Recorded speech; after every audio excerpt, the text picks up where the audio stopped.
It's the World Series of Sim Racing here on Freaky Fast Broadcasting. Oh, contact! And some contact holds on for now. It's Vincent Sora. Colley's going to be able to hold on. 3 wide, 2 wide. Ryan Bird trying to be the hero. He'll door smack once again in the center of the corner. Figure out how to get out of the way. Vinny breaks him! He breaks him across the line! The 15 wins! One last chance, one last opportunity. He's digging, he's climbing, he's right on the bumper. Blocking going to be made. Will there be contact? Here comes Thompson. Check on the outside. We're going to be blocked, defended. Brian Johnson hoping and will win. Here comes Vincent Sword to the inside, but it's not enough. Brian Johnson wins, and it's going to be the 13th trying his best. He'll hold on, or will he cross the line? It's Cedric Hunter by a nose.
Welcome, ladies and gentlemen, to Freaky Fast Broadcasting on your Wednesday night.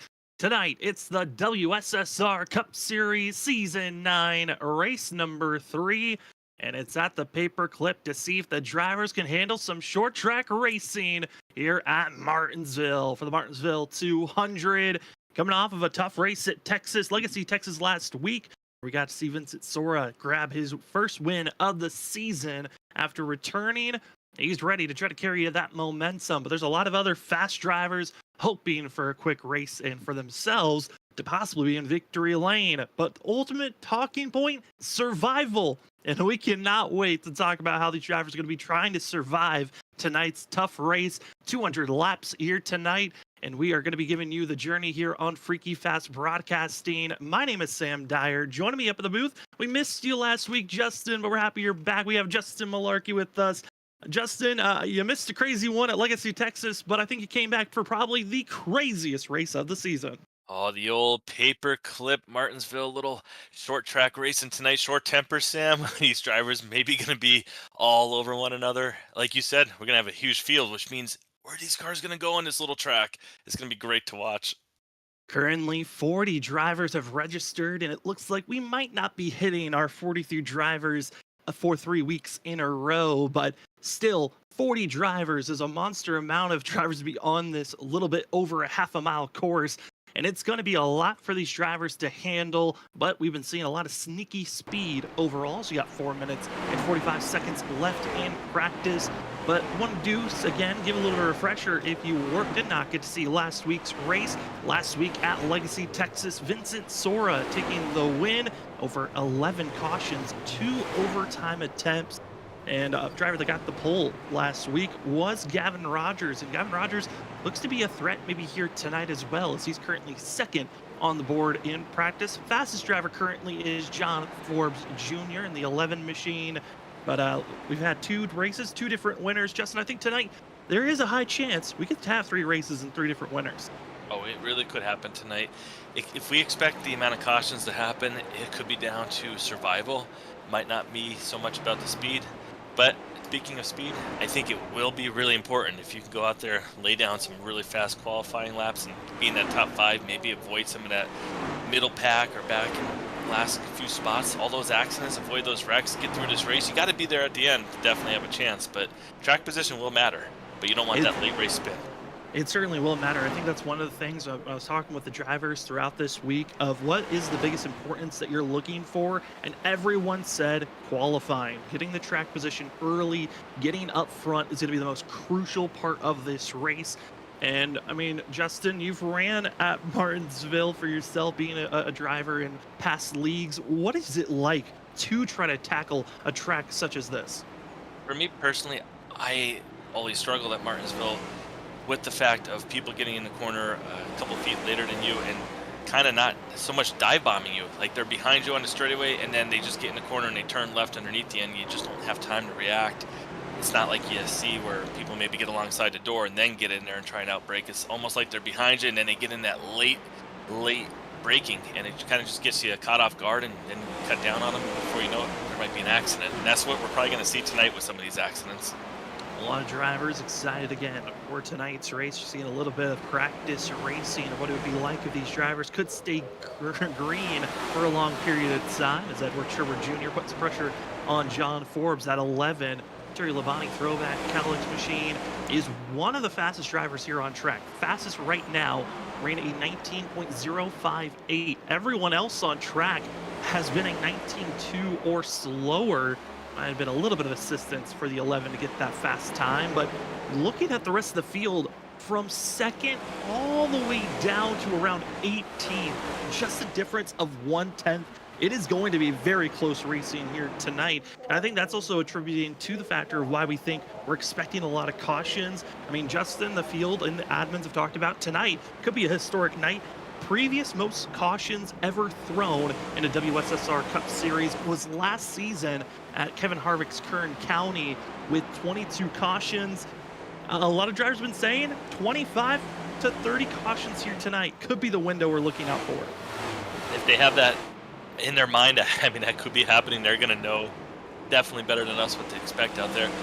Me personally, I'm hoping that we get a little bit of green flag runs because that could be just interesting to see the drivers have to handle the cars as the tires start to heat up. I'm hoping to see that, but you see right here a spin getting in the corner. Hopefully these guys will be able to lean on each other without too much incidents, but we're going to find out shortly. Before we get out there, Sam, got to tell these viewers, they're probably looking in the background thinking, what's going on? Is there rain coming? Or it's so that cloud ceiling so low, visibility even looks like it might be a little bit rough out there on track for these guys.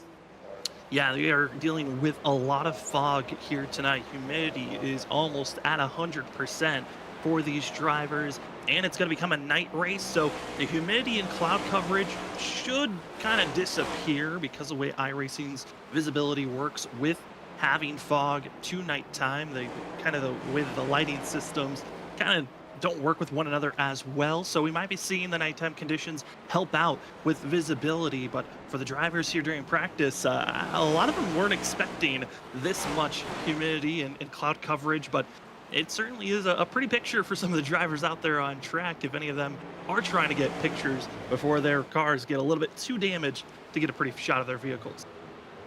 I agree with you right there. Definitely when it gets to nighttime, it's going to change. That's going to be something the drivers have to adapt to. But like you said, if we do have all these cautions, might not be so much about adapting to the track as it's going to be about surviving. But one thing about nighttime is we'll get some nice views of those brakes glowing under heavy braking. You saw it right there in the corner, the rear brake lit up a little bit there on the 71 on the inside tire on that one screenshot. We might be seeing more of that later on, but we're going to get into qualifying right now. Qualifying about to be underway, and because there are only 40 drivers registered, there is no go or go homers here tonight. Everyone that is registered for tonight's race will race, so they've got 5 minutes to put down their fastest time, 2 laps to do so. And this has been the crunch time. I mean, Justin, the pressure point has all been mounting up to this. All the practice has been setting up to see who's going to get the pole position and be up front. And first couple of drivers to hit the track is going to be the 16 of Joshua Kanata, a driver that really had to recover and had a very quiet, great race last week at Texas.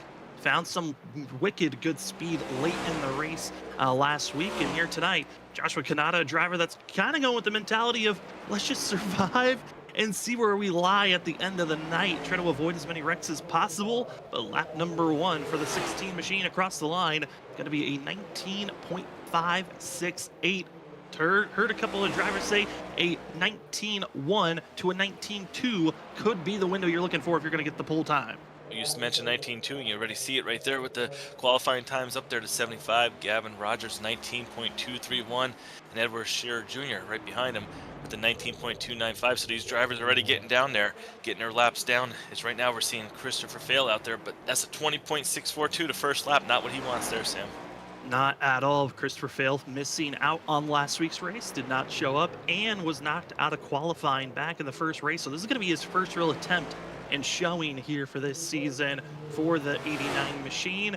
And across the line, going to be a 19.8 again, 19.2, still the pole time for Gavin Rogers, as other drivers are settling in with their lap times. Someone that's hoping for a pole, has a lot of confidence. It's going to be this 38 machine of Christopher Norris, who is setting up for his first lap for this machine, really taking it slow, but hoping to maximize with that high line run to set up for this lap. Well, I hope he's able to get a nice qualifying position so we can see this car up front, because that's a really nice paint scheme there with the McDonald's on front. That just looks nice. Nice colors on there, the 38 shining. You're going to see right here, he's going to bring it out of 3, get that run. Very important to get the power out of that corner, get back to the line, hit your shifts, 19.324, not going to get to the top of the charts. But still a top 10 run, up to 6th position is Christopher Norris. Other drivers had some quick times there late. Bronson Stafford up to 3rd, Aaron Smith the 2nd up to 8th, Cedric Hunter 7th, and now going to be Larry Yingling, 3-time champion of the WSSR Cup Series, winner of Season 1, 3, and also 6 in the championship history books. This 67 is hoping to find some good speed. Currently low, trying to go with a little bit of save those tires, trying to build up that speed and also heat in the tires. That's the big thing that 67's looking for, as he takes a very slow out lap. His first lap's kind of a setup, trying to get that front end pointed straight and then gun it down into turn number 1. Sacrificing that first lap to try and have that really good second lap, but you see he locks the tires up there a little bit. You saw that puff of smoke there out of the left front. Not what he's going to want, probably. That might hurt him a little bit, but he's a smart driver, Sam. That was impressive. He went out there trying to warm those tires up like he was, and see if it's going to help. We're going to find out right here. Really hoping that it was going to be something a little bit quicker, but the huge lockup from Larry Yingling is going to drop him outside of the top 15. Driver, though, that will have to start at the end of the line. Only driver to get a penalty after last week's race at Texas. It's going to be Justin Forbes, an ARCA brake running into his brother on the first caution last week at Texas. With that penalty, he'll have to start at the end of the line. So starting in 40th, but you are able to qualify to give yourself a better pit stall position. So let's see what this Ford machine has. I know John Forbes has been trying to help out his brother of Justin Forbes to try to find a little bit of extra speed. And I gotta say, this Ford machine, again, experience level a little bit lower than most. He's still learning how to run these courses with this vehicle, but I'm hoping for a big surprise from Justin Forbes. He's gonna be trying to crack into our top 30 if possible. His first lap gonna be a 20.3. Got a lot of room to gain some extra time. Let's see if the Ford machine can do so. Other drivers also out on qualifying laps. Going to be Douglas Newbigging. But can Justin Forbes bounce into our top 30? That would be a huge positive. He was going to be 39th after that first lap, and it doesn't look like it's going to be a big enough bounce. He'll stay in 39th, but it was a great effort by the Ford machine. Other fast drivers put it on a time. Douglas Newbigging, the 7, place him in 7th after his second lap for himself. And the 7-7, maybe that's going to be lucky for him tonight. We're going to find out really shortly. But when you go back to mention about Justin Forbes, he's going to be learning from John Forbes. I mean, John Forbes, he's a great road course driver. He's really fast on the road courses, and that translates to tonight at this track, Martinsville, heavy braking. You saw him in practice have some really good laps. Might be a driver that we're definitely going to be watching out for, I think, all night. I want to say congratulations to Gavin Rogers. He will get his second pole of the season. He grabbed his first last week at Texas and will grab his second here at Martinsville. He's hoping to find a little bit of extra speed on the long run. That's where he struggled last week. As drivers now enter into a warm-up period, they'll have 5 minutes to figure out where their pit stall is, get some any last-minute practice in, and it also will enable us to take a closer look at how the point standings and schedule has been looking so far this season. We look at the point standings so far, and it is kind of shocking with the amount of competition that we have this season. Our top 16 currently going to be at the cutoff spot: Gavin Rogers, Andrew Medlin, going to be 16th and 17th. But you look even further down, you got Nick Crawford, Shane Terrian, Brian McCann. Some of our drivers that made it to the final 6 are currently outside of our top 16 in points. Now, it's only our 3rd race that we're entering here tonight, Justin. So there's still plenty of racing to gain those points to come back into our top 16. But it's always interesting when you get those first couple of races in and seeing how bizarre the points are after the first 2 races. It is interesting to see how some of the big names are outside the top 16, but what's that tell you? Every race really matters, especially when you have a big league with 40, 42, 43 drivers showing up. You can lose a lot of points by having a bad finish, so if you do get into trouble, you got to make sure you're able to get out there, get your spots back, get those points back, because every point matters, and it's going to come down to towards the end of the season, you're going to be stuck in 15th, 16th place fighting, and you're going to be wishing that you were able to make back those couple points throughout the season. Yeah, it certainly is going to be one of those things that you're trying to make up those points and not try to be into too big of a hole that you can't climb out of. As we take a look at how the schedule is going to look for the rest of the season, our first races are in the books, and taking the first pole was the likes of Chris Stitz, and also last week got to see Gavin Rogers grab a pole. But winners being Cedric Hunter and Vincent Sora. With those wins, they are currently locked into the playoffs, so they stay inside of our top 25 in points. So currently, both drivers are in the good. But for the future races, we have tonight at Martinsville, next week Long Beach, then we head to Michigan before we head back to Super Speedway Racing at Daytona. These next 3 races, at least next week, gonna be a tough one at Long Beach, and then we kind of get back to the normal ovals that we're kind of traditionally used to. Well, I'm used to those ovals. Long Beach, that is going to be really interesting to watch next week. I've never even raced there. I've never even watched a race there, so I can't wait to learn. I think a lot of our viewers might not be too familiar with this, so they're going to be really interested in watching next week. But going to June 19th, Michigan International Speedway, Daytona coming up, those are going to be tracks that I'll be interested in for on my side with the Oval Series. Oh, it's going to be fun when we get back to the traditional racetracks. But these first 4, we've been saying it since even the off season. It was going to be a tough start to the season as we've got less than 2 minutes left in tonight's race, which gives us time to take a look at what we believe may happen here tonight. It's our pick'ems. Who do we think may be winning tonight's race? We'll start off with my pick.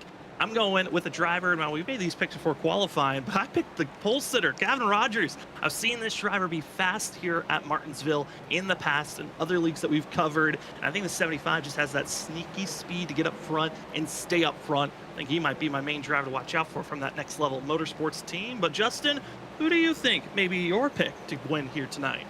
I have to say your pick right now being on the front row, that makes you probably feel really good. Mine, I'm going to go with Brian McCann. I think he's a really smart driver. I think he's patient, and I think he's going to be able to survive and get around any other kind of carnage that's going on out there tonight, and I think he's going to be in victory lane tonight. Not a bad pick at all. Brian McCann going to be starting in 13th position. And then also we got to say thank you to our producer for all the races that we cover here on Freaky Fast Broadcasting. That is Robert Moyer Jr., and he's going to pick the 26 machine of Tom Sinchek. Tom Sinchek going to be starting a little bit deeper in the field, but this 26 is also going to be a driver that, you know, when there's a lot of trouble going on track, he's very good at avoiding it. So it might be a big factor that can help Tom Sinchek be a sneaky driver to watch out for here tonight. That's our pick'ems for this evening. We also want to have a quick thank you to Trophy Smack. TrophySmack.com is our trophy providers for the last 3 to 4 seasons here at the WSSR Cup Series. They offer championship rings, belts, trophies, and more. Head on over to TrophySmack.com. You can find pre-made trophies, or you can customize them to your own liking. And when purchasing, remember to use WSSR Smack for 10% off on your orders. Thank you so much to Trophy Smack for, again, being one of the primary sponsors here for the WSSR Cup Series. Well, warm-up's done. Qualifying's out of the way. Save for practice. All that's left is to see what 200 laps have for us. Will we break the caution record of 22, or could they find some magic to keep it green here tonight? These drivers will have 200 lap stage break at the end of lap 50, no fast repairs, and only 4 sets of tires in pit road to work with. As the drivers start to grid up, it's time to take a look at our starting grid here tonight for the Martinsville 200 for this 3rd race of the season. taking the pole award for the second time this season already. Got it back-to-back after last week at Legacy, Texas. It's Gavin Rogers in the 75. Another fast driver to watch out for. It's the 71 of Edward Sherwood Jr. in second. In third, for the 3 machine, it's Ryan Kelly. Bronson Stafford in the 61 will be starting in fourth. Zach Hall starting in 5th position in the 32 machine. Vincent Sora, our winner from last week, will start in 6th. Douglas Newbegin in the 7 machine will start 7th. Christopher Norris in 8th. Our winner from our first race of the season at Atlanta, we find Cedric Hunter in 9th. And finishing out our top 10, it's the 70 machine of Aaron Smith II. Rolling off in P11. Gonna be, sorry, just saw the screen there, switch right there. Joshua Kanata, Tom Bourne gonna go off in P12. P13, Brian McCann, there's my pick, Sam, rolling off in the 13th position. Trenton Jump alongside him in P14. Shane Therian, P15, and Chris Stitz in 16th. Brian Noel in 17th, and Larry Yingling in P18. Rolling off 19th, going to be Brian P. Johnson, past champion, and Anthony Gaudio alongside him. And 21st, we find the 12 of Andrew Medlin. The 2 of Danny Cochran will start in 22nd position. John Forbes Jr. will start in 23rd place. Tom Senchak, Robert's pick, will start all the way down in 24th position.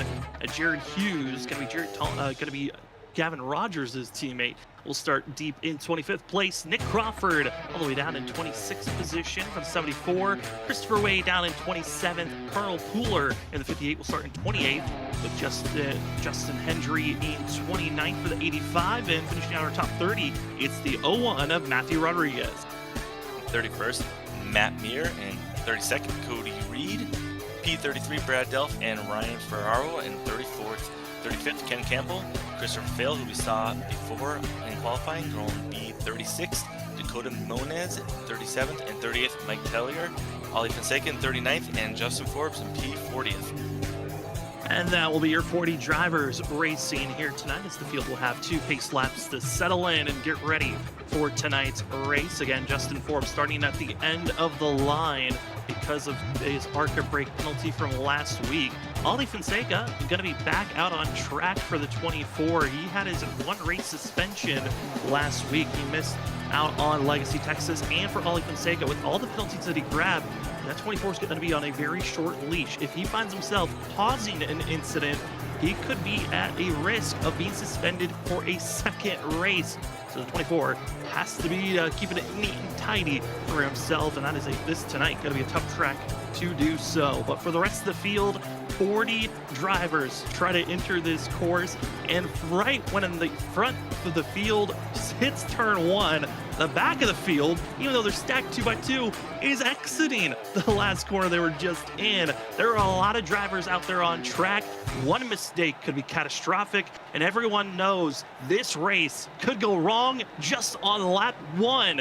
Pace car enters pit road. Gavin Rogers, Edward Sherwood Jr., your front 2, waiting to enter the Geico restart zone. Race number 3 at Martinsville is underway for season 9, as the 75-71 get a good launch. Rest of the field trying to arc their way down into turn number 1. Everyone keeping it neat and tidy. A couple of bang bangs throughout the field, but so far through 1 and 2, we survive. 1 and 2 so clean. Let's see how 3 and 4 is, as you're going to get under heavy braking here. Ready halfway through the corner. That's how quick this track is. But look at this, Sam. These drivers giving everyone else a lot of room right now, being really impressive, getting down into lap 1 complete, getting into turns 1 and 2 now. Caution is out, though. Trouble strikes further on back. Mike Tellier and Christopher Fail get into one another off the exit of turn number 4. It looks like Mike Fail have been just snapping loose off the exit of turn 4 for the 89 machine. Got a small tap by Tellier, but we're going to see an explosion by the 97. There's the tap that spins the 98 around. And then Mike Tellier, looks like connection and computer issues, because he blinks out completely out of this race. And the 97 is still not there. Tough start for tonight's race for some of those drivers. Mike Tellier's still trying to figure out where he is on course, as Christopher Fail wants to start deep in the field. He was already starting pretty far back outside of her top 30, but an early struggle spot, Justin, for some of these drivers, and that's exactly what we're expecting to see here tonight. And one driver already required damage, Ollie Fonseca having issues for the 24 machine. Ooh, that's a product of probably getting that penalty. Maybe there's Sam starting in the back, and like you said, he's already got some things he's got to be taking care of, making sure it doesn't get into people. So probably not how he wants to start his day. But you mentioned Chris Fail starting in the back there. Right now, he's got nowhere to go but forward, so he's going to get in there and get that little bit of damage fixed if he had any from that slight contact, and he's got to work his way up. He's got to have 196 laps here to still figure it out. With the reaction of the 97, the way that he was bouncing around on other drivers' screens, it actually caused damage to Ken Campbell and critical damage to Ollie Fonseca. So both of those drivers had to come into pit road, get service done. Ollie Fonseca luckily was able to get the damage, require damage as much as he could, but he's forced back into pit road and most likely going to be having to go a lap down for the 24 machine. That is a very tough start, but for some drivers, they say, you know what, maybe it's better to get out of the race early because, like we've been saying, we don't know what tonight's race could bring. It could be chaos of every lap we have a caution, or somehow we could find ourselves with green flag racing. It's kind of a toss of the coin. Well, if we do get that green flag racing, it will be really neat to see these drivers have to battle lap traffic. Because as you mentioned, by the time the leaders get to turn 1 and 2, the other half of the field is still in 3 and 4. And before you know, they're going to be catching one another. And that could make for some really good, fun green flag racing. And right now, we did have Edward Shearer Jr. get up there in the lead, and he's going to choose the inside lane, it looks like. Good run for himself as ourselves ready for this restart. Do want to give a shout out to some of the drivers that were not able to race here tonight. I know Richard Wolsifer, he wasn't feeling the greatest to run here tonight. Tyler Dangler also missing out on tonight's race. Can't wait to see you guys back out on course when you're able to, as we have our front row into the restart zone, and we're back to green flag racing, and it's Edward Shearer Jr. with an incredible start for the 71, already pulling away from Gavin Rogers. Some drivers, though, struggling in the back. It's going to be Andrew Medlin and plenty of others already spinning around, but because of how slow they were running, iRacing didn't deem that they were going fast enough, and now the yellow flag will be thrown. And Dakota Moniz is stuck in the wall with leaders coming. He's finally able to back up. Yeah, it looked like we were maybe not going to have that caution there, like you said. But then 5 being stuck down there on the inside wall, and the leaders were coming. They had to definitely get that caution out soon before any chaos ensued. But we're going to see the replay right here. It looked like it happened on the restart before they got to the line. It was a misshift, it looks like. Just wasn't able to get into gear. And then Andrew Medlin gasses it up and sends it right back into the field. And Christopher Fail involved, Dakota Moniz. Also, that looks to be Justin Forbes slightly involved, but Dakota Moniz trying to straighten up, slams the wall, and with Ollie Fonseca passing by, that's oncoming traffic, and that will be throwing the yellow flag for the field. A bizarre start to this race, but we're going to ride it on board. Second gear, and yeah, misshifts, drops the gear for Andrew Medlin. He tries to gas it back up, shifting back into second, but then it drops into first again. Yeah, you see it right there live. He never even got it into that. Well, right now he's going through the gears. But yeah, that's exactly what happened there. Missed the gear, and then when he gassed it back up, being in first gear, it just hooked it and turned it right. I mean, he's got to have quite a few minutes of damage, I would think, with those heavy impacts. Very hard impacts for himself, but not required damage just yet. Also, of note, Mike Tellier has officially been disconnected from the race. So our first DNF of the race, just on lap number 4 of tonight for the 97. Dakota Moniz is in pit road getting damage repaired. No required damage, so he will be able to get damage repaired and then leave pit road. Optional repair is a massive thing for these drivers to try to stay on the lead lap. You can get it repaired, but the major difference, Justin, optional, required damage, very huge on how it can impact your race. Oh, very huge, especially at a track where you don't have much time to get the damage fixed. If you got required damage and you end up going down 1 lap, that's okay. You might be able to get the 1 back, but if you go down 2 laps, that could be really hard to get those back. That's always the problem. But we're going to be getting back to this restart really soon, and one thing we have to talk about is the pole sitter. He's back to 3rd now, so on the restarts, both restarts, he seems like he lost 1 position each time. That moved Ryan Kelly up now to the 2nd row. So will Ryan Kelly be able to get a jump here on Edward Shearer Jr., and will he be maybe leading this race eventually? At moments last week, Ryan Kelly thought that he was going to be the winner of the Legacy Texas race. It just didn't line up with the timing of yellows, and hoping that maybe tonight could be a change of pace. Edward Shearer Jr. thought maybe he had a fast enough car to win at the start of the season at Atlanta, so different drivers, different mentalities. and trying to grab their first win this season if possible. Do want to give a shout out to drivers and parents that were out in chat. I know Shane Tarrant, who's out there on track now before the race started, giving us some critical information about how the brakes could be a big thing to watch out for, on the fact that some drivers might have too much rear braking that could spin drivers out or push them up through the corners. And also got Steve Stimpian out there rooting on and hoping for the best for Cedric Hunter and Zach Hull. But the brake bias is going to be a big thing of note. We'll touch on that a little bit more later on as the drivers are prepared to go back to green flag racing. Edward Schurer Jr., Ryan Kelly side by side, ready to take off. 12 laps in, and we're back to green flag action. And Edward Schubert Jr., he just knows these restarts, already pulling away, giving a chance for Gavin Rogers to put the pressure up front and try to steal back that second place position. Has the nose ahead for second, and Schubert Jr. confidently trying to pull away. 75, he gets right in there, gets back to that second position, but look at the 3, back underneath him. Is he going to be able to complete this pass, getting off Trouble. there? Caution, and it's Douglas Newbigging. Spins around right in front of the field, but luckily it was down onto the pit wall and everyone's able to avoid. It's the 7 with the big slide and a massive loss of positionings for himself. And the points, going in as our points leader, but you don't want to do that, especially when he's running so far up front. He's going to be kicking himself for that, but he's got to regroup, didn't lose a lap, just right there, loops it coming out of the corner. That's part of that track where you're gassing up and the tires are still cold and they don't have the grip yet, and right there he loops it.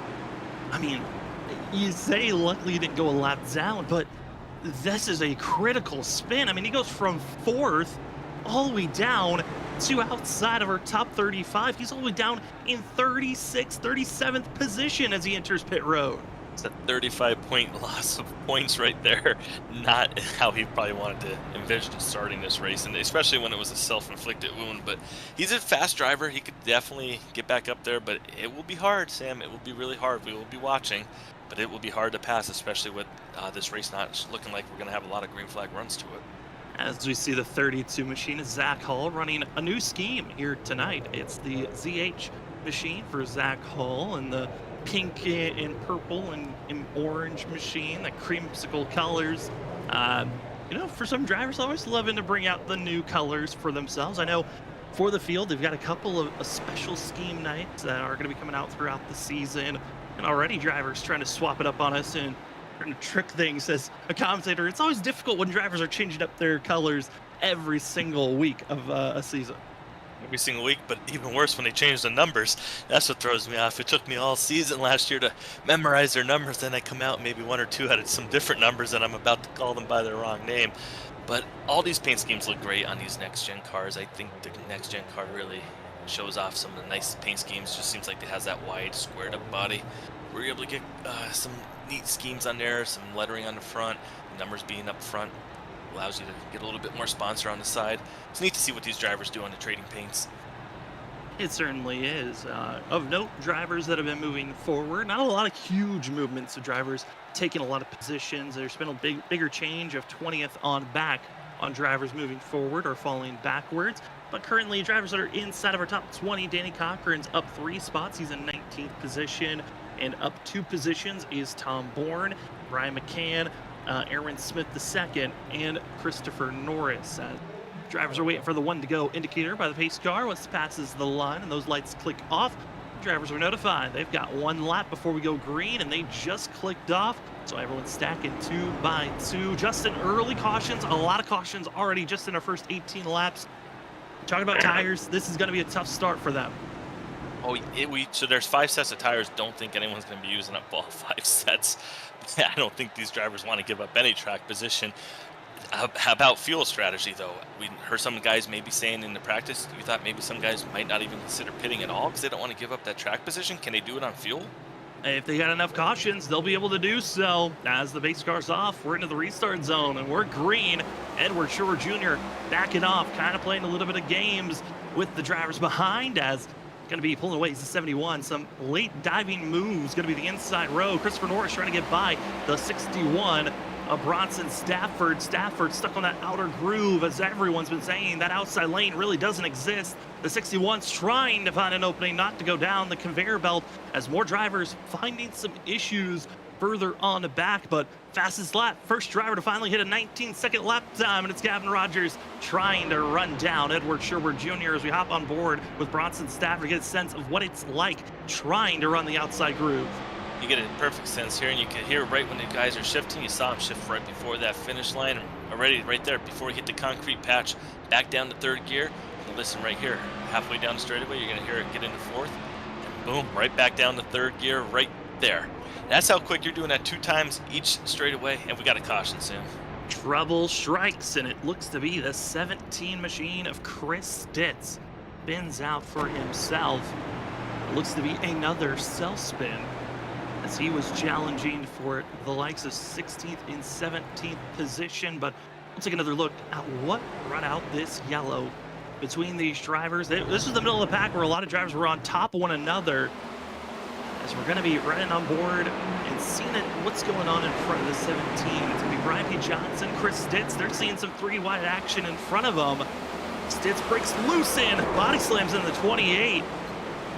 Give damage to both drivers, and luckily everyone else was able to avoid as at a split there around the 17.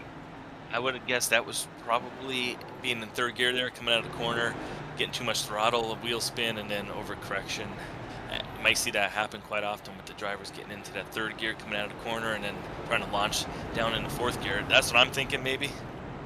Yeah, I think that's the most likely scenario that happened there for Stitz. And like you said, it's most likely going to happen a lot here tonight already. 23 laps in, 4 cautions. And drivers said tonight could be historic in the caution counter. We were looking at the math. It was between 43 to 45 if you got a caution on every lap that we went green, that we were going to find ourselves with that many cautions. But we don't think we're going to have that many, especially because we've had a couple of green flag laps. So it's kind of given us a little bit of a breather that we won't max out our cautions here this evening. But weather conditions expecting it to cool off. We are heading into the nighttime conditions. Track temp is about 5 degrees cooler than it was at the end of practice for the field. They are at 75 degrees. Track temp, winds picking up, but only up to around 8 miles per hour at its most. But the big shocker, as you drop below the wind direction, it's humidity. That is 97% humidity. That's why you kind of have this haze on your screen. It's not smudging. It's just that's how much humidity is out there, and that fog that these drivers are dealing with here tonight. That orange glow to it as the sun is setting. It's actually pretty neat to look at, but maybe these drivers, maybe once the fog goes away, things might clear up a little bit. Who knows? We got to be hopeful up here. I think we're going to see some green flag racing. I feel like we're getting close to it, Sam, and before you know it, we might get 10, 15 laps in there and see some of these tires start to get a little heat to them and some grip. I think that'd be the big important thing. These drivers want some of that grip coming out of these corners. That's the big thing. I think that all the drivers want. It's just a little bit of grip to maybe have a chance to drive around this course. But every time they're only able to run 1 lap, and then they cool off those tires even more than the restart previously. And everyone's going to be trying their best as we get stacked up and get ready to go green here. Steve Stimpian out in chat. He originally predicted 17 cautions on his end, and now saying he might think it's a little bit low. I know for most drivers, they were saying anywhere from 25 to 30 was the window they were thinking. A lot of drivers, though, also were predicting how many drivers will be left out on track is going to be the big question. It's tough to really fully damage these vehicles completely out of a race. So everyone pretty much still out on track except for one DNF, as we're back to green flag racing. Huge stack up trying to get rolling as Sherwood Jr. waiting until the very last moment to take off. And it bunched everyone up, and now the racing action for second is back underway with Ryan Kelly. These drivers are staying side by side, not getting single file yet. As you see the 51 get right in there, right up behind the car in front of him, trying to get that late entry so no one gets in below him. But look at that, Aaron Smith able to pull down. He got to the bottom line. Now the 61 still stuck on the outside, and like you said, a conveyor belt. If you can't get to the inside, and this race does get a little bit of green flag runs to it, you could lose a lot of positions. You got to be able to get down if you can. And luckily for Bronson Stafford, he has his teammate, Tom Bourne. It's going to be the next driver after the 70 machine, and will give an opening for the 61 to fall down. That's the kind of the positives when you have teammates around. They see that you're in a troublesome spot. They enable you to find an opening to drop down, get low as everyone tries to single file out. We ride on board with our winner from last week at Texas, Vincent Sora. And Vinny right now is back to where he qualified in 6th position, looking for an opening to get by Zach Hall. And these two almost went to war at the end of last week's race. Was cut short with a late caution that put everyone into a pitting zone. But here tonight, short track racing, short tempers could flare up. Something we haven't talked about because we've had so many cautions. It's the stage break. We will have an absolute caution later on as Trent Jump locking up the brakes, trying to get by Tom Bourne of the 46 and the 01. Caution flag is out though. It's John Forbes Jr. falling down quickly through our leaderboard. Not what he wants to do. A driver who we thought would definitely be up there, John Forbes Jr. How's he going to be able to get back up now with this issue? We're going to see what happened to him, but don't want to fall down the leaderboard. You can see right here though, getting into this next corner, I believe. And going to be seeing again drivers trying to go through the corners, but it's going to be the next one. Watch out for the driver behind. That's Carl Pooler, who's in the Limitless machine. A little bit of smoke popping up. I think some drivers locking up their brakes, but Pooler gets under the 11, hits with a tap. Some Thompson check goes a little bit of a slide. And that brings out our 5th caution of the day. Other driver of watching out, saw it just barely in the background. Matt Meir having a little bit of a scare for himself as well, as you see the 72 running a different scheme for himself, but he goes for his self spin with oncoming traffic. So we had 2 separate incidences and the yellow flag coming out at the same exact time. 2 separate incidents, but for all you caution counters, that only counts as 1. So if they think we're going to get to the record, that only counted as 1 right there. We did get a little laps green flag racing there though, so it'll be interesting to see if we break that record. It's kind of going to be the talk of the night, I think, here. And it certainly could be. Also crazy, I was looking at it, Tom Bourne, who was running at the 10th place position, deciding to pit. He is giving up 10th place position to go back all the way outside of our top 35, and this is just before we're entering into our zone of our stage break. That was what I was going to talk about before the caution flag came out. We do have a stage break here tonight. It's the end of lap 50, or if we have a caution between lap 45 and 50, that also would count as our stage break. And these drivers, I think maybe overthinking it. Some might be thinking that the field's going to come into pit road at our stage break and hoping to maybe get a little bit of an advantage if you pit now. Well, it definitely is something to keep an eye on because, like you said, if we get a lot of cautions, some of these drivers were thinking they might not pit at all. They're not going to care about the tires if they're only putting 1 or 2 laps on them at a time, if they can make it on fuel. But if we do get some green flag runs, he's able to now make it on fuel here pitting at lap 35. So maybe it was a strategy play. Maybe he thinks things will settle down and these front guys won't be able to make it all the way. And then he'll be able to get these positions back later when they're forced to pit. Yeah, I mean, you're taking a risk, you're taking a gamble, but hey, why not take it early in the season if you know, hey, this gamble could put you in a position to win here tonight if you see a lot of drivers decide to make pit stops at our stage break. But again, here tonight, thank you so much to everyone that's joined with us this evening. If you haven't already, share out the broadcast as we still have plenty of racing action here tonight. Also, if you're enjoying our stream, remember to hit that like button. And if you haven't subscribed already, we'd love if you'd hit that subscribe button as we cover 3 different leagues throughout the week. We've got Monday night ISRC Truck Series. Here on Wednesdays, we cover the WSSR, and then also on Thursday nights, we have the Open Setup Next Gen Series of the Shoney's Doghouse Cup Series. All 3 in fantastic racing action. So again, if you haven't, hit that subscribe button and hit the bell notification button to be notified when we go live. As the pace car pulls off into pit road, it's time for us to get back to green flag racing action. It's going to be Edward Sherwood Jr., Gavin Rogers. They've been the front row. They stay the front row as we get into the restart zone, and waits once again is Sherwood Jr. He's figured out the time, and Gavin Rogers, he's staying patient. He hasn't figured it out just yet, but the rest of the field trying to get single file already, and already early caution further on back. Looks like a pile up there maybe upon the exit, it looked like, Sam. Didn't really catch too much of it, but we're going to get the replay here for everyone. Like, it was the cars. 74 of Nick Crawford gets sideways. He's currently in 23rd position. He didn't lose too many spots, but did get tapped by Cody Reed. A lot of drivers getting stacked on top of one another. As it's going to be right on the start of this race. Everyone takes off here as they're all stacking up. Green flag is thrown at this time, so everyone's hitting the gas pedal. You see the mini stack ups, but it's going into turn number 1. A lot of drivers check up between themselves, and just one tap on the 74 gets him sideways, and that's enough sideways. Throw a yellow. It looked like maybe, was it the 7 that maybe got in to the guy in front of the 25 there, Cody Reed? It looked like it maybe. And then he got into the 74. It was like one of those chain reactions, I think. There were like 5 drivers all stacked up. There was nowhere to go, and the tap got him loose. And definitely not. Yeah, we're just right here. Yeah, just goes in a little bit too deep. You can hear the beating and banging on the bumpers from all the cars behind it.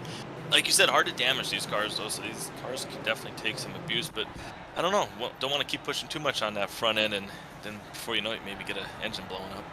Absolutely not, and with the timing of this caution, more drivers taking a chance in pit road, at least to top off on fuel or get tires. As the new group that came into pit road, going to be Douglas Newbiging topping off on fuel. Shane Terry and Larry Yingling going to take 4 tires and fuel for themselves. Same for Nick Crawford. Ollie Fonseca tops off. And Andrew Medlin still trying to get damage repair. Up front, though, surprising to say, all drivers, all different teams. We got Edward Shore Jr., part of Lucky Ducks. You've got Next Level Motorsports, Gavin Rogers in second. Ryan Kelly, part of Yin Gang Racing. Snowy Desert Racing, a candidate of Christopher Norris in 4th. And 5th is Vincent Sora, part of Nightmare Fuel. And I think it's the funnest thing about this season. In the last couple of seasons, the WSSR has turned into that all-star league where all the different leagues that we've covered, you've seen the best racers from all those leagues come together to run on Wednesday nights. And here this season, for season 9, we've had even drivers from outside of the the Freaky Fast arenas that we cover, and it's been a pleasure to watch all these drivers come together. And Justin, I mean, the competition has already proven that almost everyone inside of our top 15, top 20, we've seen be competitive and have a chance to win for the past 3 to 4 seasons. Definitely, when you look down the list, all those drivers' names are guys you're like, okay, I've seen him win, that person's won, that person definitely could win, that person, no problem, gonna get up there and win. There's so many guys, it's not like there's 1 or 2 or 3, it's just 10, 15, 20, like you said. They're all winners, and even people in the further back, that they're still contenders and guys that could easily win races if they haven't already. And it's just what you want to watch, what you want to be able to broadcast. Makes it fun, makes it just so great to watch. It's just a really good league that they put on. And I mean, Martinsville is definitely Martinsville, so we got to give them a pass on this. Certainly is, as once again delaying that start is Edward Sherwood Jr., but this could be the final restart before the stage break. Again, if we have a caution between lap 45 and 50, that will be the stage. Everyone else knowing if it's a caution before lap 45, we'll have one more chance to get inside of our top 10 and get bonus points. A lot of beating and banging for second place. Gavin Rogers gets shoved out of the way for Ryan Kelly. Vincent Sora now trying to put the pressure to move up into 3rd place, but pulling away is Edward Sherwood Jr. trying to continue the stage-winning ways for Lucky Duck Motorsports, but everyone else still side by side further on back. We've seen Bronson Stafford continuously stuck on the outside and fading backwards. He loses another spot. That's 6 positions. The 61 is lost, and he continues to struggle, but we're on lap 45. A caution flag comes out. That will be the stage. Top 10 positions matter so much, but if we get to the end of lap 50, yellow flag will be thrown for the field, but there's a tap slide. Oh boy, Cedric Hunter has to hold on for himself as Brian McCann, he takes that position, and Bronson Stafford with a huge save on his own fan. The 13, the Hello Kitty pink car there, you saw it. I think maybe he got that left front tire down on the curb when he was trying to undercut the driver in front of him. Maybe hit that curb and kind of shot up the track. Something we're definitely going to see, but if you keep an eye on that curb, you can see how it has some wheel marks and damage down there just from guys getting beaten and banging on it throughout the series. That's something definitely to keep an eye on, though, hitting that curb. And now look at him, he's stuck on the outside, but will he be able to get the spot back? Stuck on the outside, and this is battling for 13th, 14th position. That bubble spot, though, is for Bronson Stafford in the 61. He is currently in that 10th place spot, trying to take another position. We are 3 laps to go before the stage yellow will be thrown. As yellow flag, take it back, it's thrown, and it's Brian Noel spun around, and oh no, the big contact on the 07. More drivers trying to slow up, but first gridlock of the night strikes on lap 48 for the end of the stage. Gridlock there, you see the 6 of Brad Delphi. He thought he was going to be clear on the outside, and the 07 kind of gassed it up there and got more damage. And look at that, missing the front bumper, and they're still wrecking here. There's the leaders. The leaders have now caught up to them. Everyone has to be careful running into this group. And everyone trying to slow down, not to run into one another, but some drivers were still trying to get their nose straight, and there was some slight contact all around. Drivers with required damage is Brian Noel and Justin Hendry. As we take a look here again, Bronson Stafford, he was trying to look for an opening, but it looked like Brian Noel was trying his own fate to move forward. It's going to be off the exit of turn 2 here as they go down into turn number 1. Trent jumps defending for 8th place. Bronson Stafford right on the quarter panel. I don't know if there was contact, but they were right on top of one another when there's the contact of Hendry, and then other drivers start piling in, and oh no, Noel and I believe that was Dakota Moniz make hard contact between one another, and then they continue to just cycle their way around. See our leaders now closing in quickly, and Noel gets some slight contact, and it's just piling in as we take it right along with the 5 machine. He did, yeah. The 07 thought he was good to go there. That's the product of his really hard winners with the spotters. I mean, the iRacing spotters, they do a decent job, but they can't let you know that there's other cars stopped there. It just gets so hard, blind corners like that. But Ryan Kelly, he come flying around that corner there, and he had to go to the outside of the leaders there when they were slowing down, because the leaders, like you said, they caught up to this accident because it was such a long accident, and he almost got some damage.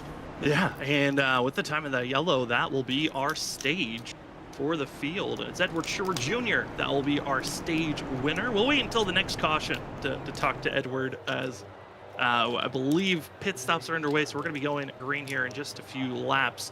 But once again, 3rd race of the season, dominated by Lucky Ducks. It was Drew Jua, kind of was the stage break dominator for race 1 and 2.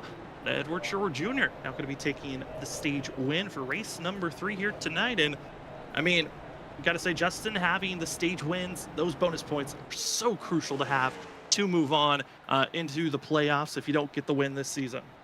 Well, bonus points always important at every track, but I would have to say Martinsville, probably really important to get those bonus points, because it's the big unknown. We're seeing so many accidents, and you don't know. You might be having a great race all race, and if you didn't get the bonus point, if you were one of those drivers that missed it by a spot or two, and then all of a sudden towards the end of the race you've been running good and you get spun out, you get really no points for the whole race. So getting them right now, really important. Helps you salvage the night in case you do have some issues later on.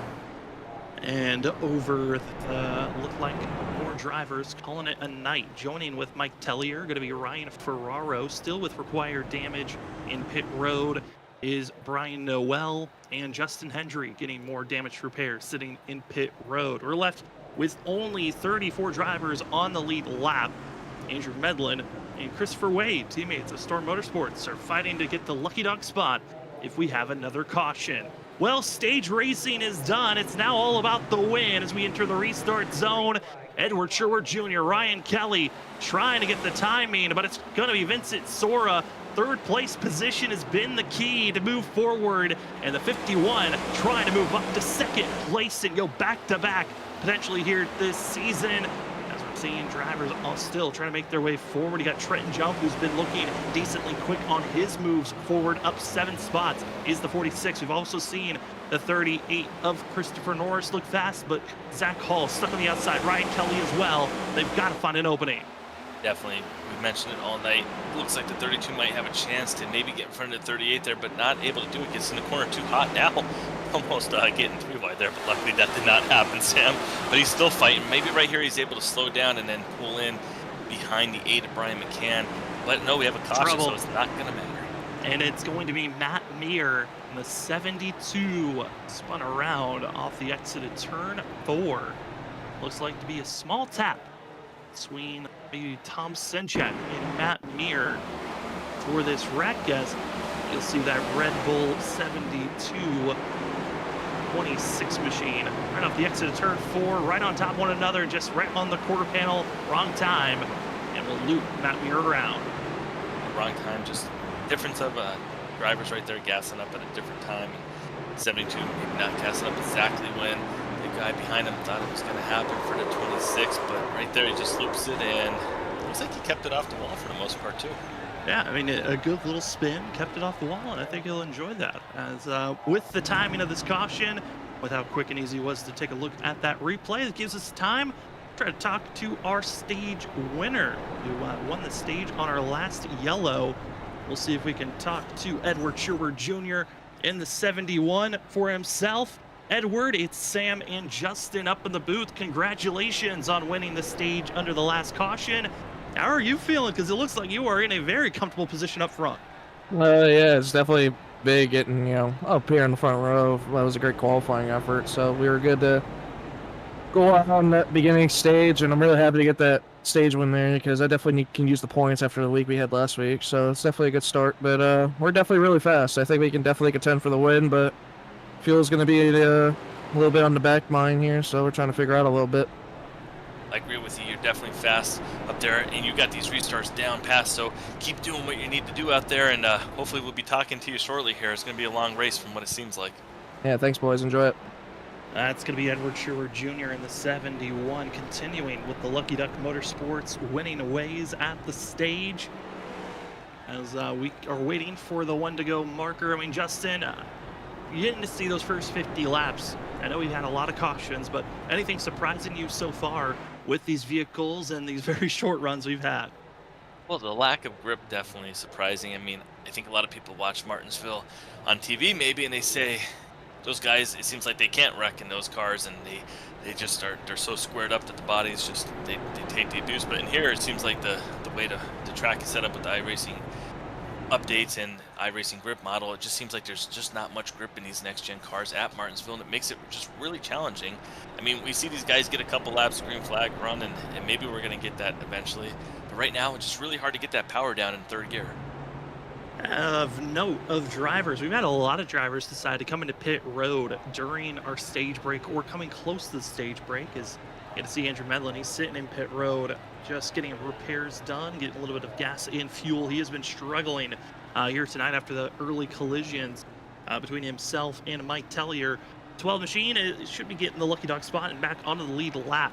But the rest of the field, our top 15 yet pit. Cody Reed in 18th also has not pit, but the rest of the field has made a pit stop for fuel and tires at some point this race. The first of those is Shane Tarian in 15th position. We'll see if that 9 can grab any more spots, but Andrew Medlin going to start at the end of the line for this restart as we have the one to go marker and about to take off here shortly. About to take off shortly, lap 61, 200. And Medlin out of the pits is going to be catching up to the rear of this field, and as we talked about, you see almost some contact there. By the time you catch up to the end of the field, these drivers are taking off already. As you see, they're already gone. They're down in turns 1 and 2, and Andrew Medlin's just getting to the start-finish line. Trying to get himself wrapped up. It's up front. It's Edward Sherwood Jr. Not being as dominant as a launch. Vincent Sora is keeping pretty close. Battling for third place is underway, but caution flag is out, and Medlin's about to see the issue, and it's his teammate of Christopher Wade and Chris Stitz, it looks like. Contact and teammate issues continue for Storm Motorsports, and it's Stitz. Looks like it is a overcorrection from breaking loose. The overcorrection, dreaded overcorrection, is what we see on some of these cautions earlier, and it looks like we're going to get another one right here. Is it coming out of the corner of the next turn? And you're going to see right in the middle of the corner, just snaps loose, overcorrects, slams into the outside wall, and then it's his teammate of Christopher Wade, hard contact, and that damage required for the 17. Wade's able to continue, so he just has damage on the front end, but with how hard that contact was, Chris Stitz's night could be done. And that's just unfortunate timing of having a driver on the outside. Yeah, just running up there a little higher, and then the car sitting right there. You don't see him in that blind corner, and then by the time you do, you slam the brakes on, and the car just slides forward. Just no grip, especially when you're up there in those loose pieces of marbles, the rubber that you see laying on the track up there. You just slide right off into it. Well, first quarter of the race is in the books as we are going to take our first commercial break of the night. I want to say thank you to everyone that's joining with us so far here this evening. Currently, it's Edward Sherwood Jr. started in second, took the lead quickly, and has not looked back. Tonight's race is the WSSR Cup Series Season 9, Race 3, the Martinsville 200. We're about to be back right after this. You won't miss a thing as we go side by side as we come back right after this quick commercial break.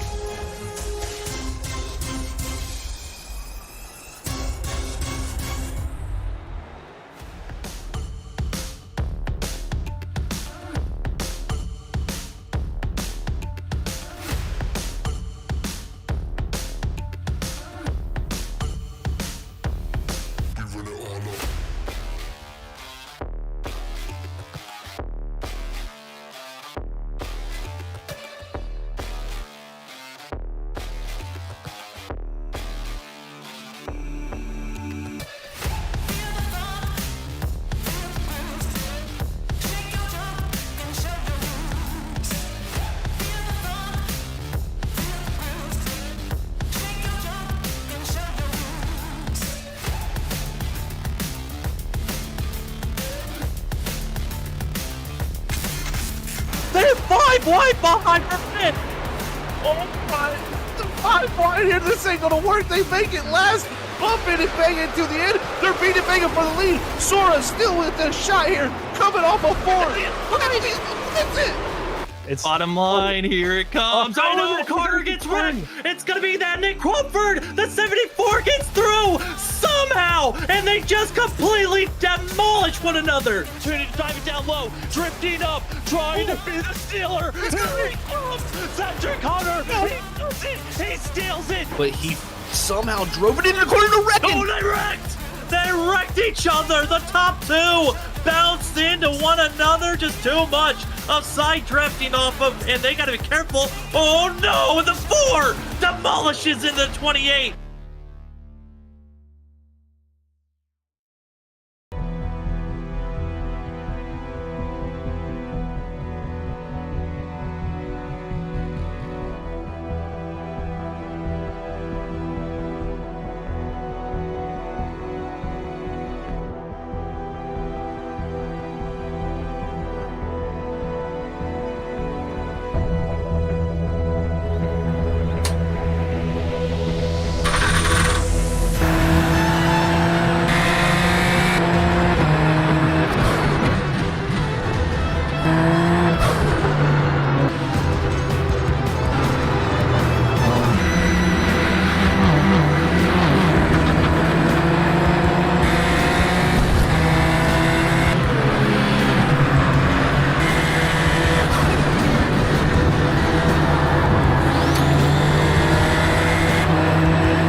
Welcome back, ladies and gentlemen, and I've got some bad news for you, Patrick. Right when you typed in, let's go for Kelly. Kelly was involved with the most recent wreck as the 3 machine got spun around in another caution here tonight. It looked like to be contact between the 3 and the 38, battling for 4th place. And a couple of more drivers contact and involved and had to go to pit road.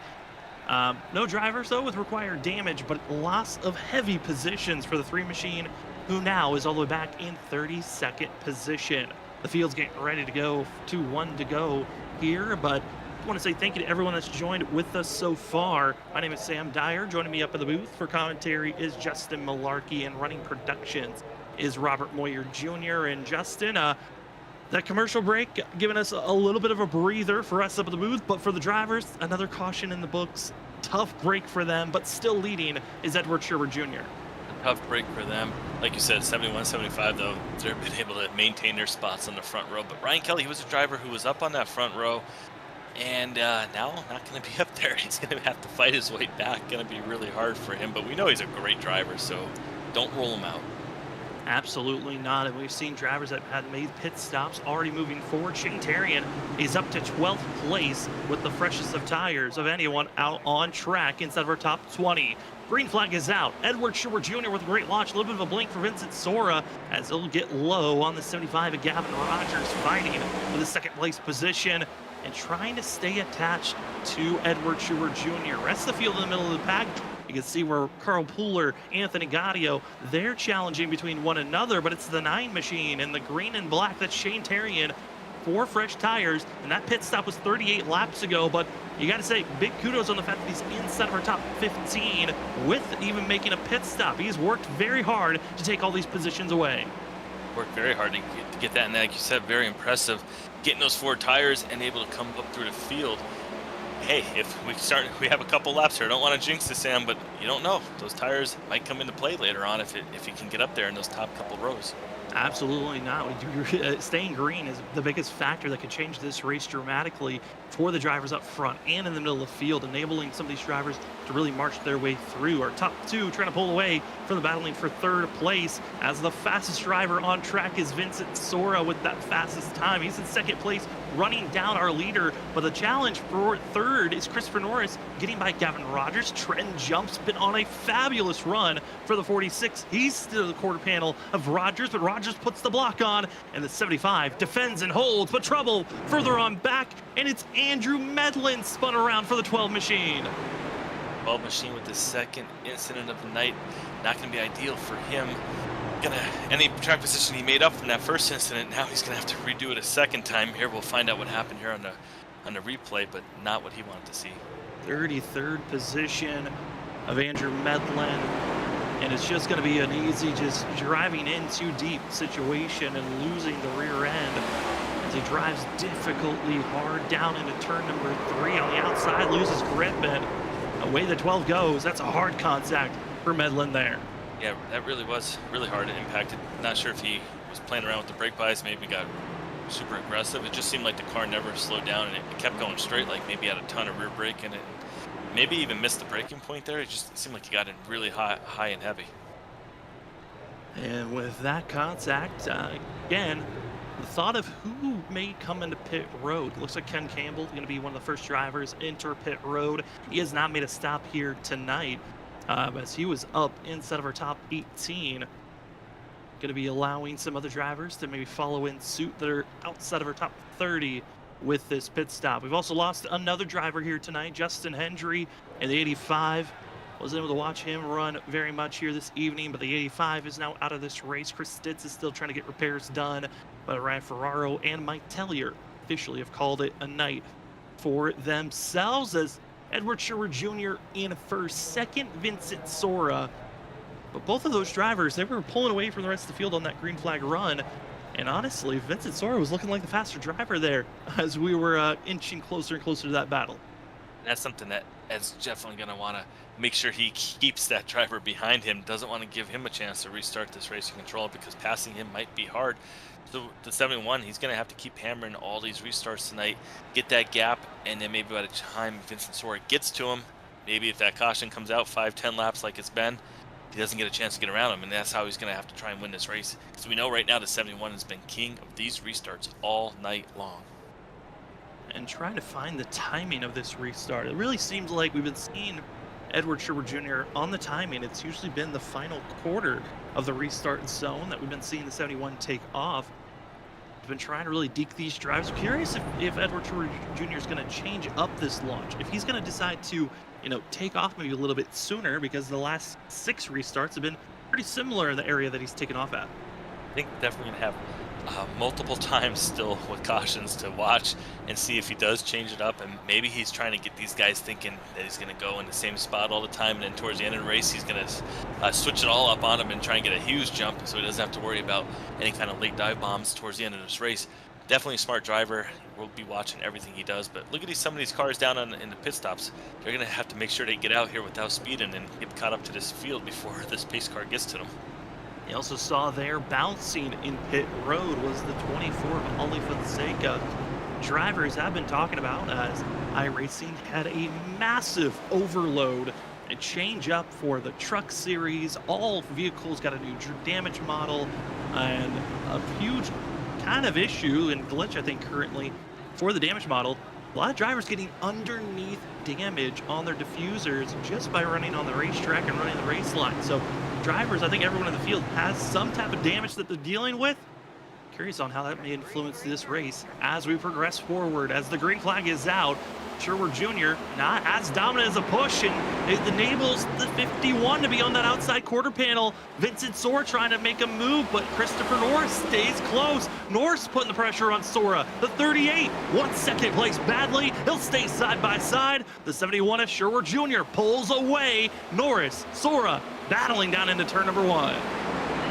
Vincent Sora, he wants to get back to the inside. Doesn't want to risk losing his spot to Norris.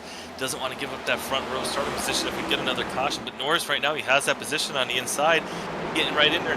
No contact. Drivers being super clean as they maybe lean on each other coming out of the corner. But look at this. They're getting stacked up now behind him. And this is where it gets really interesting. Trenton Jump, what's he going to be able to do when these drivers get 2 by 2 in front of him? For a quick moment, I thought we were going to see the late dive bomb move from Trenton Jump. Jump has been cruising forward. He's our biggest mover of those inside of the top 5. Up 10 positions is the 46. As he almost gets slight contact, it's a little bit of contact with the driver to front, middle, and rear. As Norris wiggles high, Jump goes low. Slight contact, beating and banging as Jump puts the throttle down and trying to make the pass for third. Almost fully able to make the pass. As you see the McDonald's machine runs high, falters back, and Gavin Rogers now in position for 4th.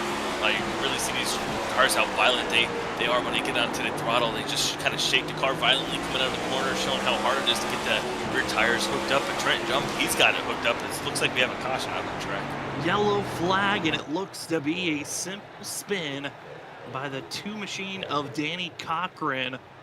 Snaps loose, overcorrects, and gonna also get some slight contact between the 2 and the 26 of Tom Senchak. These drivers were battling back just outside of our top 20s. The 2, he was already pulling away at this point, but it was hard racing as snaps loose. 26 was trying to find an opening, wasn't able to, and gets sandwiched into that inside pit wall. And that's that overcorrection we talked about. That's definitely still in the portion of the track where the driver most likely in 3rd gear, trying to throttle up, and once it starts taking off, I started overcorrecting left, right, and then looks like kind of got finished off there too when he was not able to get it saved, and the guy behind him got into him.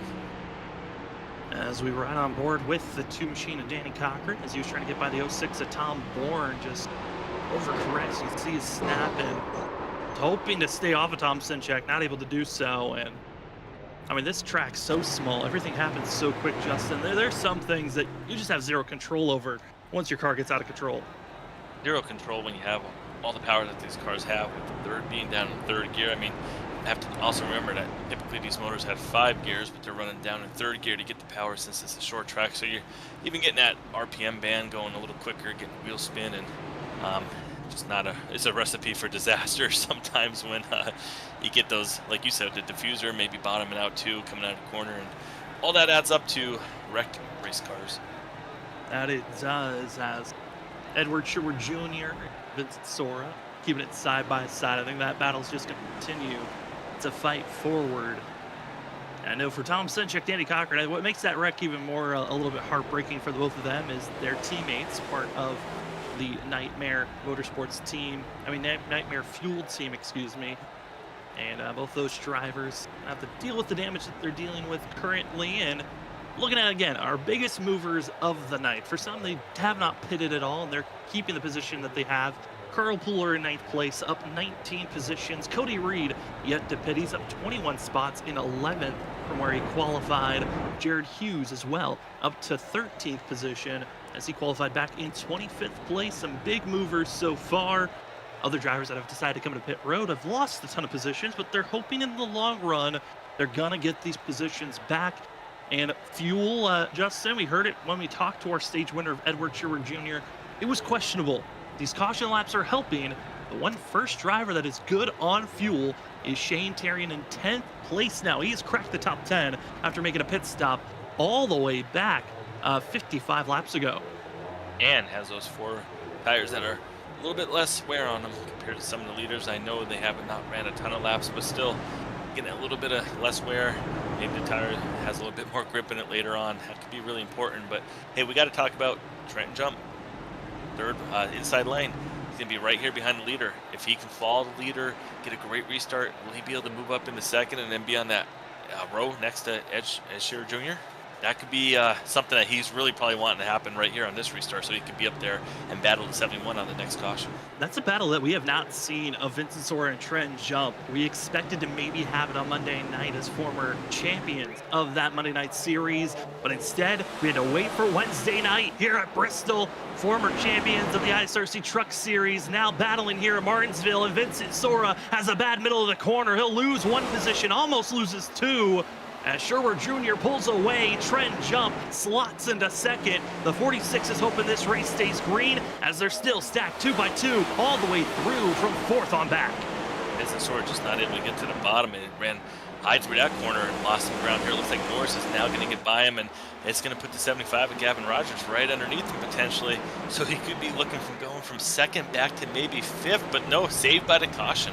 Trouble further in the back. A lot of drivers spun around. It's Justin Forbes, Christopher Wade, and a few others. It looks like it starts around the 4 machine of Justin Forbes as he broke loose off the exit of the corner, and we're going to see a couple of these drivers trying to evade where the 4 machine was going to be, but just a simple self-spin hurts the 4. He whips it right in front of the field. That's a tough spot to be, as other drivers, they broke loose just trying to avoid the 4, and others piling in late.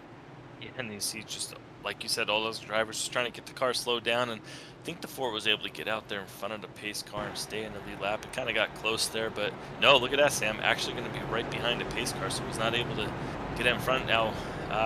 You know, we should get other cautions. He might be able to get the lap back, but not ideal for his situation right there. Not at all. Justin Forbes, again, I mean, he was actually running decently well. Got to give kudos on the fact that he was running inside of our top 26. And again, one of those drivers that's just, you know, let's see what the race brings as we can race on. And because, like you said, being passed by the pace car, most likely will stay 1 lap down. He'll go to the end of the line. But still, our leader is going to be Sherwood Jr., Jump, Norris. Norris now will be the 3rd car in the line. He'll be on that inside row. Been the money position so far here tonight. But will Trenton Jump be able to get the jump on the restart? I had to say it. It might happen, but we're going to see. I mean, he's up there now challenging. We saw him move through this field, Sam. Definitely a driver you mentioned early in the race. It just seemed like he had speed and is getting around these guys slowly but surely. Battling all the restarts, being stuck on the inside, outside, not where he wanted to be all the time, but able to now get into that front row. And what's he going to be able to do here with this leader? Yeah, I mean, you brought up Trenton Jump on our last restart. There's another couple of drivers to give note. Again, Carl Pooler up 20 places because of staying out. An impressive run by the 58 that runs in 8th place. Also, Brian McCann in 9th position. He's inside of our top 10. And Cody Reed in 10th position, up 22 spots from where he started. Thank you for joining with us. First half of the race. 13 cautions so far here tonight. We have ran more caution laps than green flag laps. Is why it's kind of been difficult to make the hard decision to go into pit road, because the tire wear just has not been too great.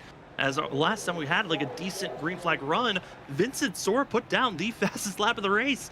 We are not seeing a lot of wear and tear, but certainly here tonight, the more caution laps have been ran, the pace car. I got to take this from Richard Wilson for being the MVP of the night so far, being out there for these drivers to play a little bit of pace car simulator. The pace car definitely getting the laps tonight, but hey, I want to still see some green flag racing. I always like seeing that. I want to see these brakes glowing. I want to get some of those shots when the brakes are starting to glow, but we haven't had the laps yet to get the heat into these brakes to see who's got the front brake or the rear brake, and trying to give, it's a great way to see who's doing what out there on track with their brake bias. But maybe we're gonna get it here, Sam. I'm hoping.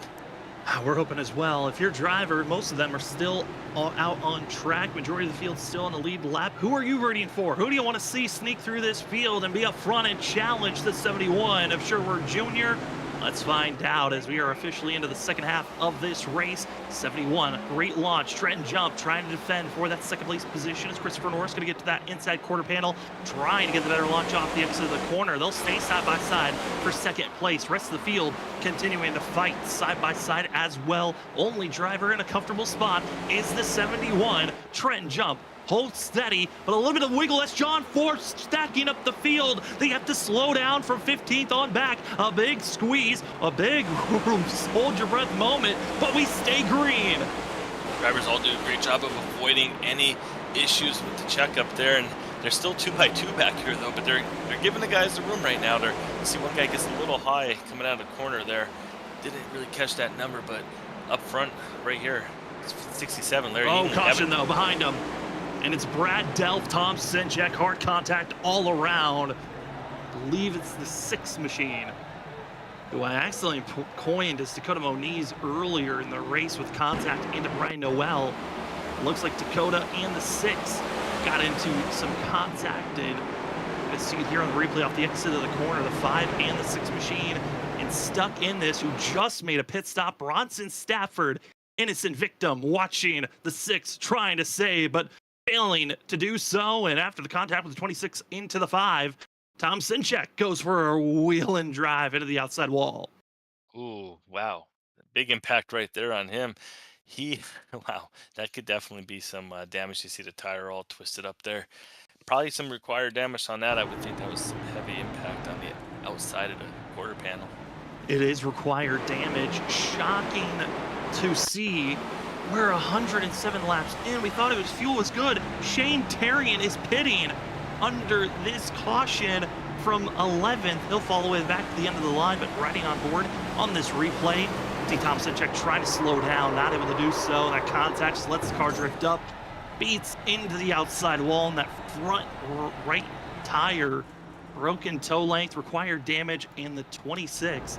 Required damage is fixed, but he's now going to be a 1 lap down, back out on track for the 26 machine. And shocking, I would say at this point of the race, Justin, making a pit stop is a huge gamble. It really is. I'm trying to think maybe what his mindset is, and maybe he's thinking, Sam, you know what?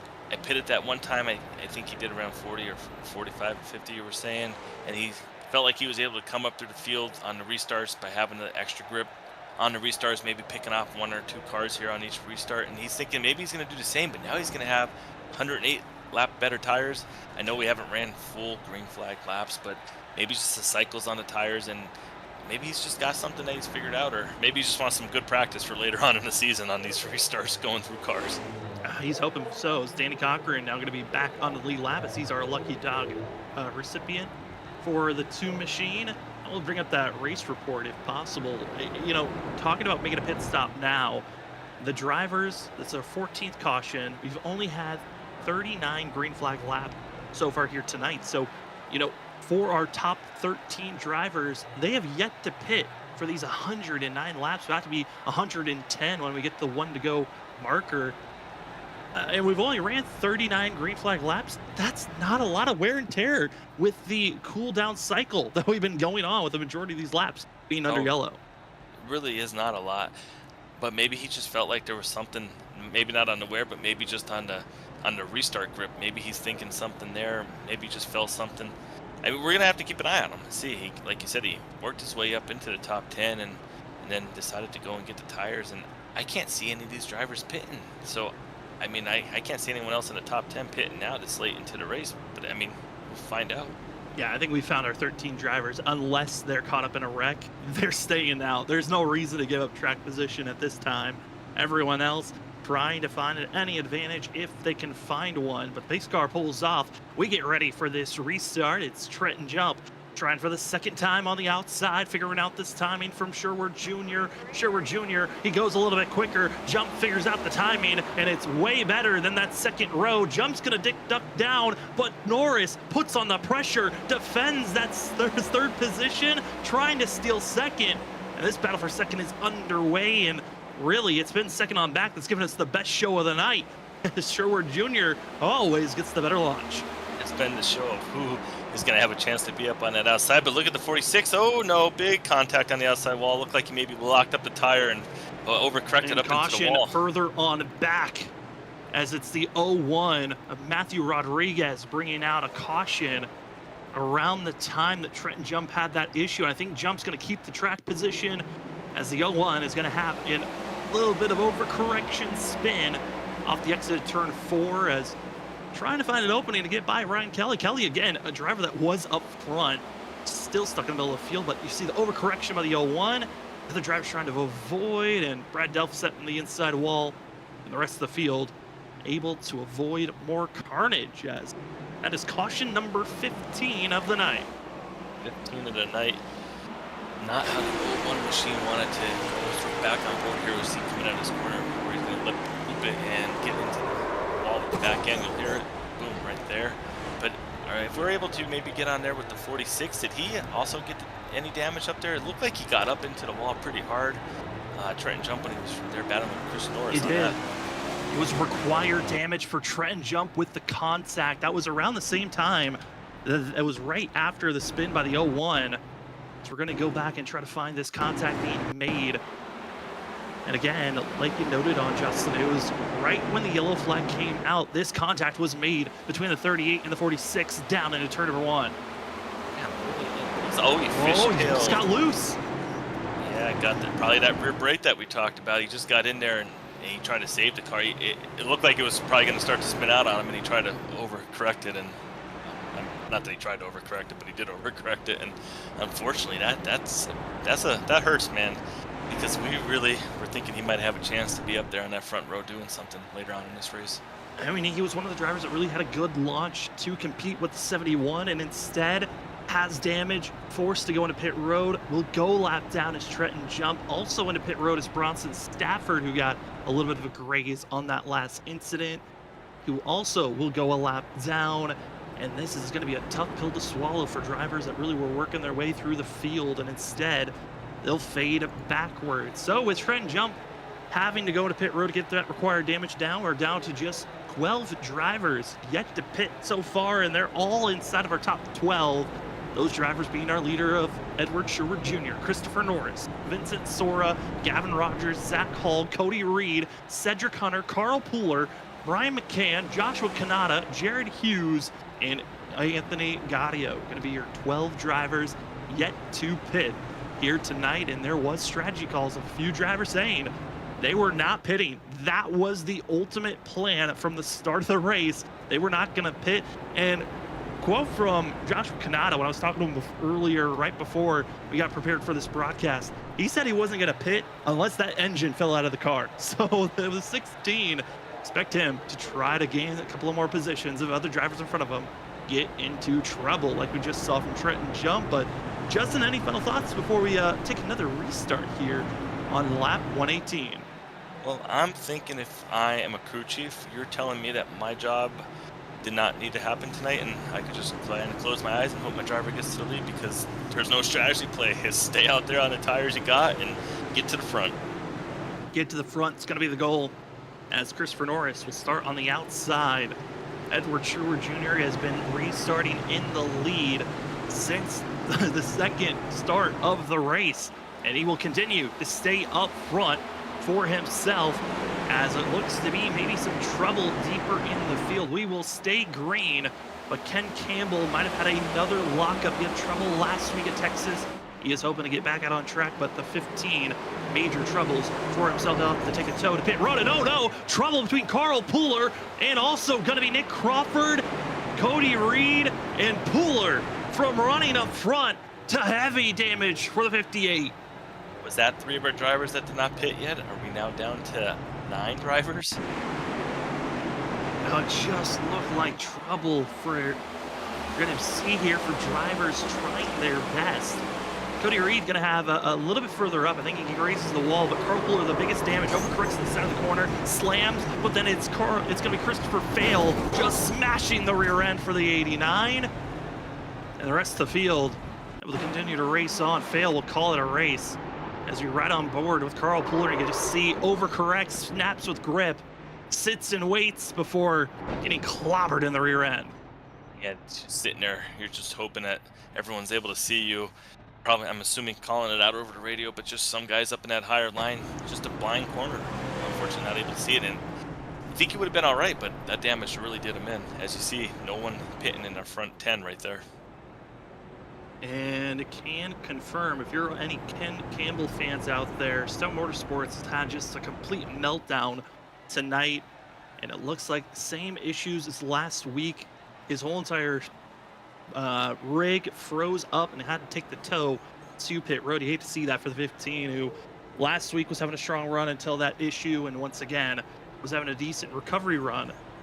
And now we'll have to sit in pit road getting repairs done after having to put his car into the inside wall. But looking at drivers right now, everyone that was involved, Carl Pooler has to go to pit road, and now only 11 drivers lie yet to pit. 11 drivers, but where are they running? They have the track position, but the number 9 machine up to 19th, he was 24th on that, so he was able to get 5 cars right there. I know some of it was due to some accidents, but still surviving the accidents. Can he get back to the top 10 with those tires? 79 laps to go. Can he still do this? Can he get up there and shake it up with Ed Shearer Jr.? And Sam, we got to give a huge shout out to Ed Shearer Jr. I know he's pretty much led all these laps, but we have to go back. He did not qualify first. What he did on that first restart is he got the lead, and he has not given the lead up since he got it. So we have to give him a huge shout out to him getting the lead on that first restart, because that has put him in position to be leading this race and not having to battle like all these other guys who have been flipping 2nd, 3rd, 4th, and 5th positions all night. Yeah, I mean, it has been incredible to see the fact that Edward has been able to hold this top position after taking it on the initial start of this race. And, you know, looking back at the past here at Martinsville, we've ran at this course 2 times in the past, back in season 2 and 5. No pole sitter has ever won this race, so kind of put Gavin Rogers in a tough spot. But drivers that have won, last time we ran back in season 5, when they ran in this next-gen vehicle, it was Brian P. Johnson taking the victory. He led 191 laps of 200. We might be seeing a similar feat here by the 71 of Edward Shearer Jr. with how well he's been dominating up front. But it's time to see what this restart's going to bring. 71 of Shearer Jr.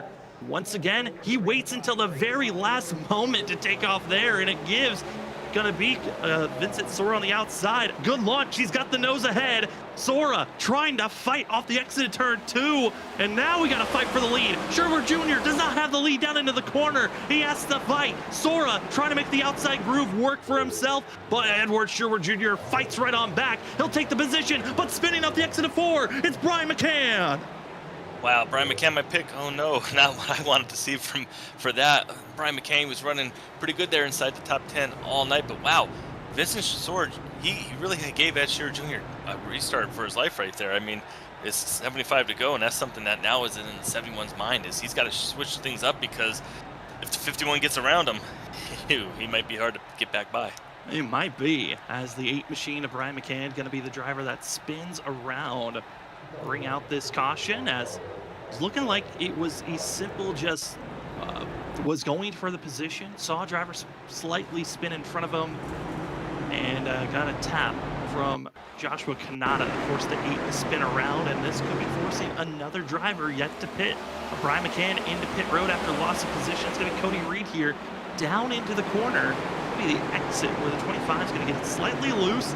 forces McCann out, and Kanata nowhere to go, taps the 8, spins him around, and that's going to be a loss of majority of position, and deciding just to head into pit road is the 8 machine. Yeah, that's really unfortunate for the 8 machine of Brian McCann. Like you said, when the car in front of him kind of got it loose, he just checked up that little bit just to not run into him, and then unfortunately Kanata had nowhere to go, and he was ready right there on his back bumper and just took him for a ride. As more drivers calling it a night, looks like a loss of packets for Ken Campbell. His race most likely is going to be over with the way his rig has been having issues recently these last couple of weeks. Tom Sinchek going to be the most recent driver to call it quits, though, as he's been dealing with damage for the last about 5 cautions. He's been around some drivers getting slight contact.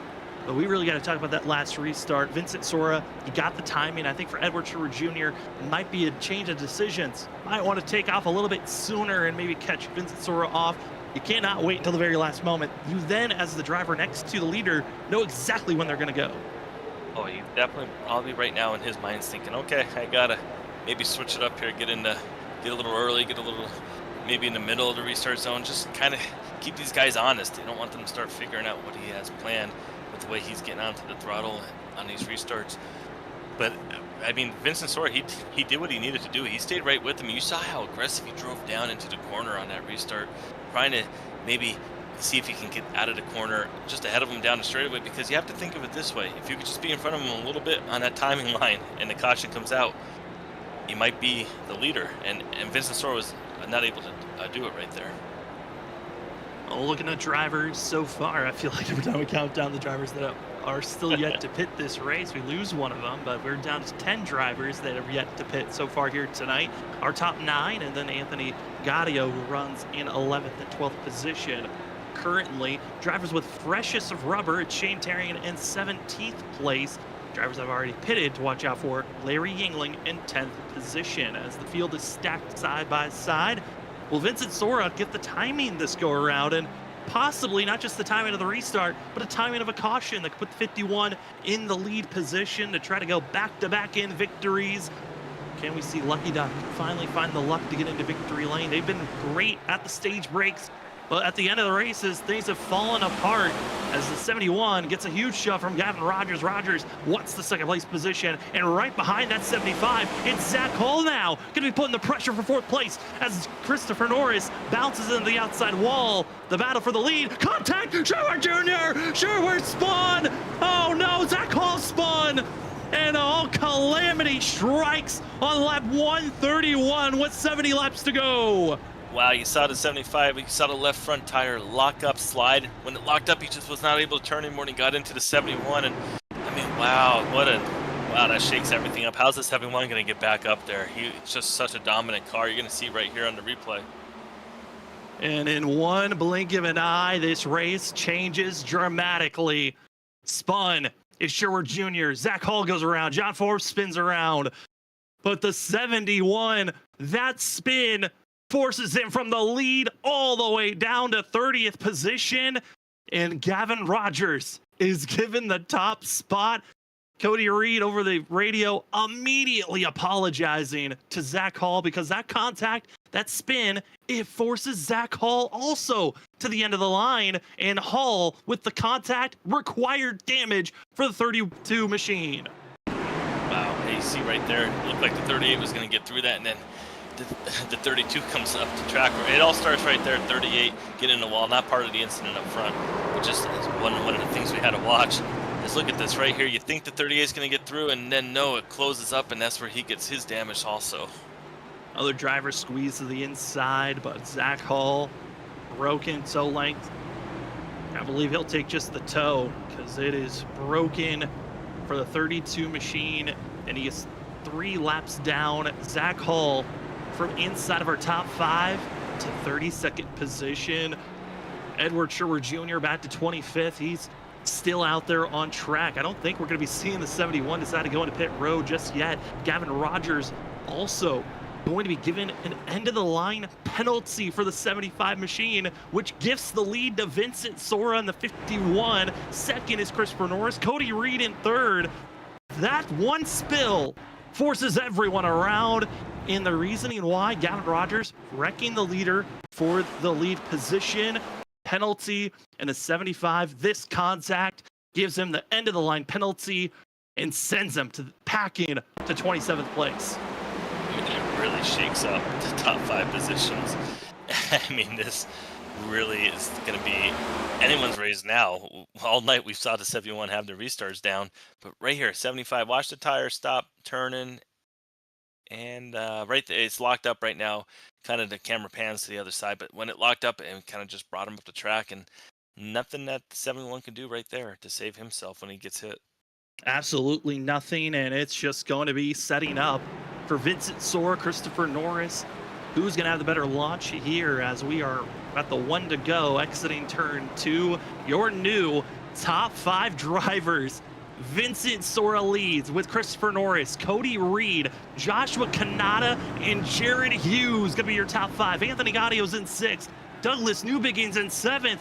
And a lot of other drivers with recovery runs behind them. Pace car into pit road with coming up to 65 laps to go. This race is no longer just dominated by one. It's wide open. Sora on the loud pedal. Norris to the inside line, gets in line. Here we go, Justin. It's a wild card now. Everything's changed now with that recent caution. Now these drivers all are like, we got the 71's not up there anymore. We got to figure out who wants to lead this race now to 51. He wants to get up there and lead, but Christopher Norris, he's been strong all night.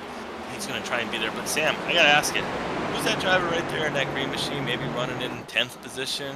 Do you know if he has 4 fresh tires? He's got 4 freshies, and he's on the move. Same for the 3 of Ryan Kelly behind, but Kelly's being pressured by the 06 of Tom Bourne. Shane Tarian seeing the contact spin, and it's Joshua Kanata, Anthony Gaudio. More drivers on old tires yet to pit. Get caught up in a mess. Gets caught up in a mess, but we did not get caught up there. We were on board with them. The 9 machine now inside the top 10. Honda 4 fresh tires, only got about 20 laps on them, maybe 7 green flag laps. Is he going to get up there and mix around with these drivers?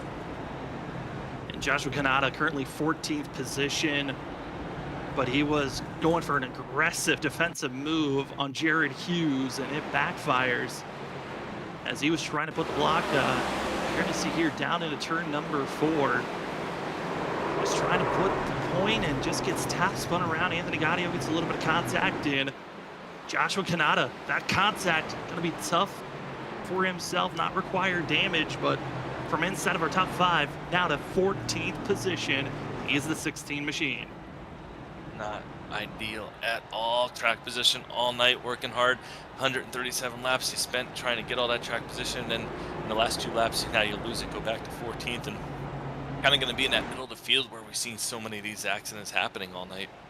Well, we know that we've figured out our top 5 dominant teams because from the last time we looked at our top 5 runners, the 5 teams that were dominating, that were shown in our top 5 are still there. You've got a Nightmare Fuel with Vincent Sora leading this race. Christopher Norris for Snowy Desert Racing in 2nd. Cody Reed for Cod Monster Motorsports going to be in 3rd. Next Level Motorsports now has Jared Hughes representing that team. And for Lucky Ducks, it's Douglas Newbigin. This 7, if you gotta put lucky on anyone, it's the 7 for the Lucky Ducks Motorsports team, because that 7 machine trying to finish in the top 3 podium position again. I mean, he has been on a wild streak of being in our podium position. It almost goes all the way back to the end of last season. It felt like we were always talking to Douglas, and it might continue here tonight with the way that he's running. A really hot driver coming into tonight. As you saw, he was up there in the points leader. Had that early spin. We talked about how frustrating he must have been for him. I think at the time he was running 4th or 5th, maybe 6th in there, somewhere in that range. And then he spun and dropped to 34th, 35th position. But look at that, Sam. Now up into the top 5 with under 60 to go. He's got to make sure he's able to finish there. That's going to be the most important thing, though. And a few other drivers that we really haven't talked about at all tonight, because it's been with all the cautions. We talked about the drivers involved with the wreck and then what the scenario is up front. Drivers that are inside of our top 10. Aaron Smith, the 2nd and 7th. We have not talked about Aaron at all, it feels like, tonight, which has been a driver these last 2 weeks that we've talked a lot about, and the fact that he's been up front, looking quick in that yellow machine. And other drivers of note, Nick Crawford, he's had a couple of spins. He's in 8th position. Shane Terrian, who's been the big talking point of fresh rubber. How is that going to be an advantage for the 9 machine in 9th and in 10th? It's the 06 of Tom Bourne we have yet to really talk about a lot, as over the driver's radio, Nick Crawford, always listening in to the broadcast. He's scared that he might be the next one to get commentator cursed on. We'll see if it happens. But up front, it's Vincent Sora, Christopher Norris. Who will survive this restart as the green flag is out?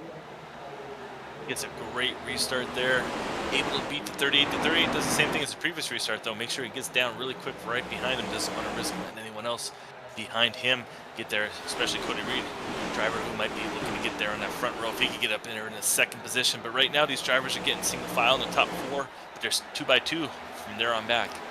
Trying to stay in line is going to be your top 4. A little bit side-by-side action for 5th place, but it's Vincent Sora, Christopher Norris going to be your lead drivers just behind and trying to move forward as a lot of drivers. Calamity strikes in the middle of the field, and it's right around of drivers that just had to make pit stops. See Matt Meir, Trenton Jump, also the 07 of Brian Noel, and also mired all the way further on back is Gavin Rogers, as another wreck collects the middle of the field that we're going full bore.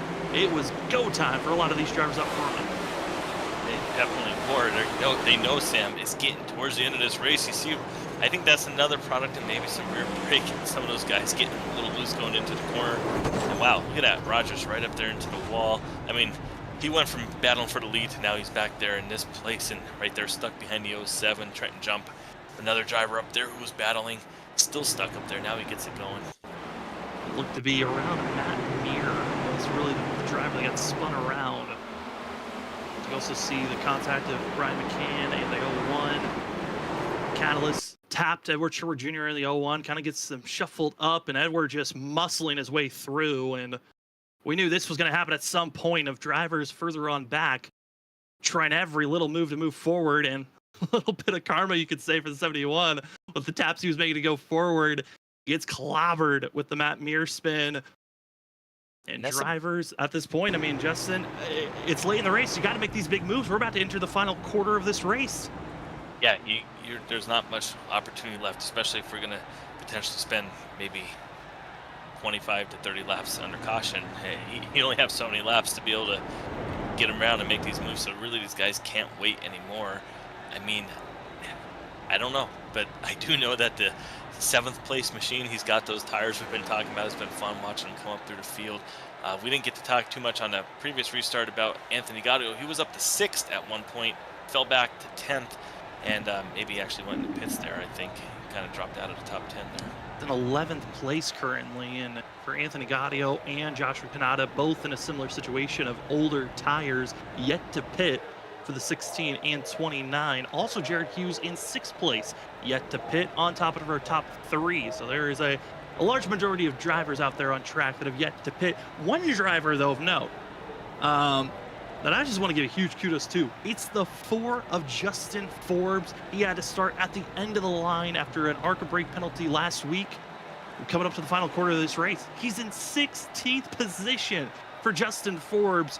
I know he was trying to get a lot of lessons from his brother right before the official session of this race and practice opened up. And this Ford machine, I mean, he's doing a great job staying out of trouble. Like we've said, that's the ultimate goal when it comes to Martinsville. Just to get a good finish, avoid the wrecks, and you'll find yourself with probably one of your best finishes of the season.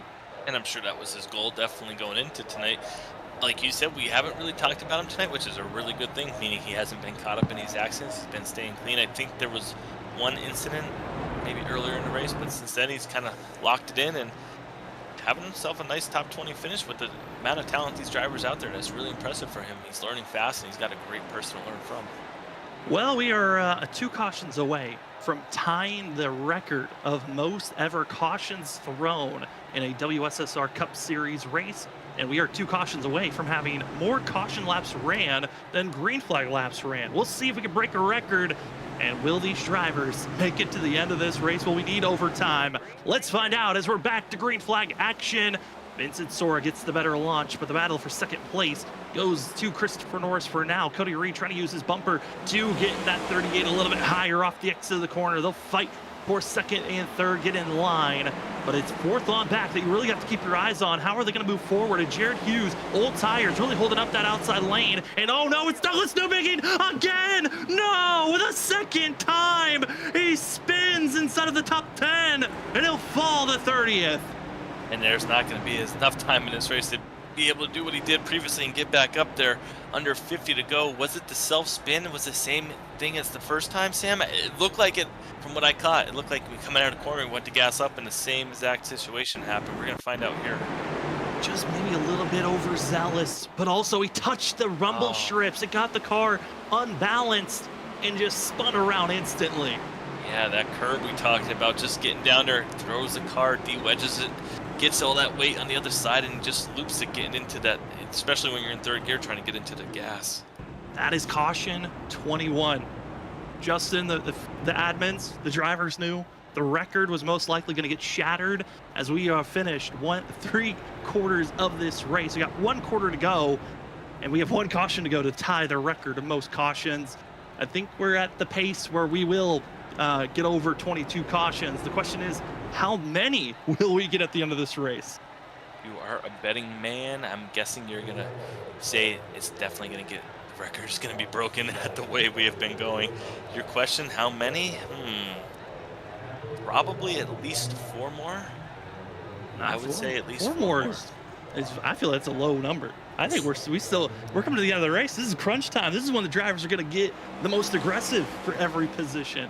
I think we still might have maybe, do the math. I think we might have a little bit of 6, possibly 7, 8 if we use all of our overtime attempts. We got a lot more. I think we could potentially almost hit 30 cautions if they go too crazy.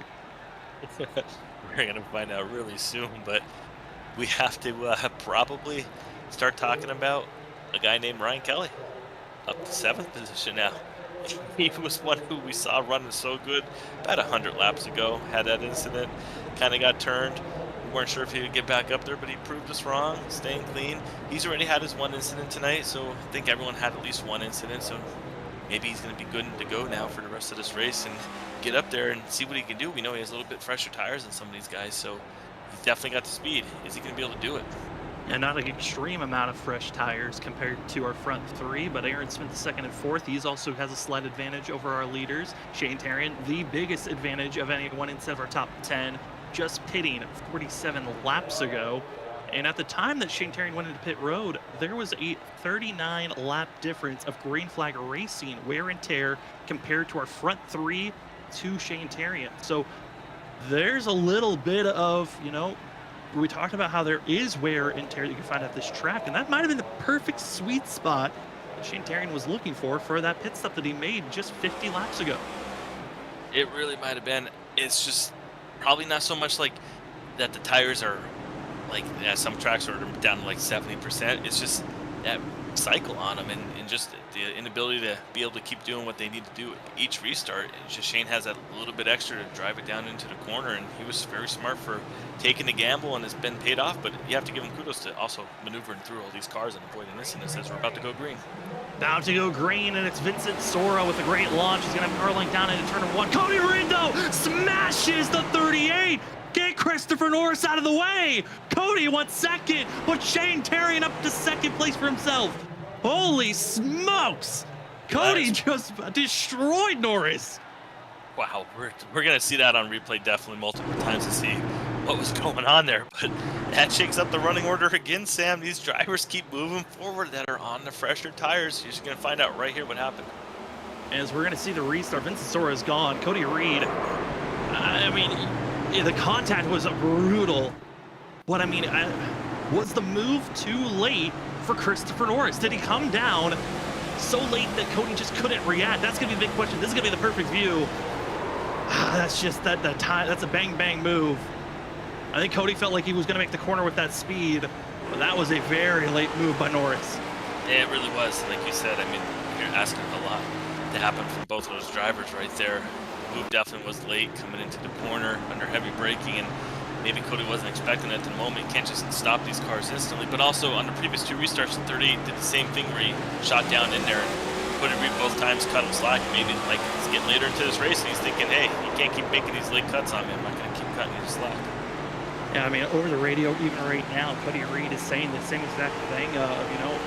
You've made that same move, but I felt like I had a better run on that restart than the last 2 restarts. And ultimately, Cody Reed, contact, he'll keep and hold that position.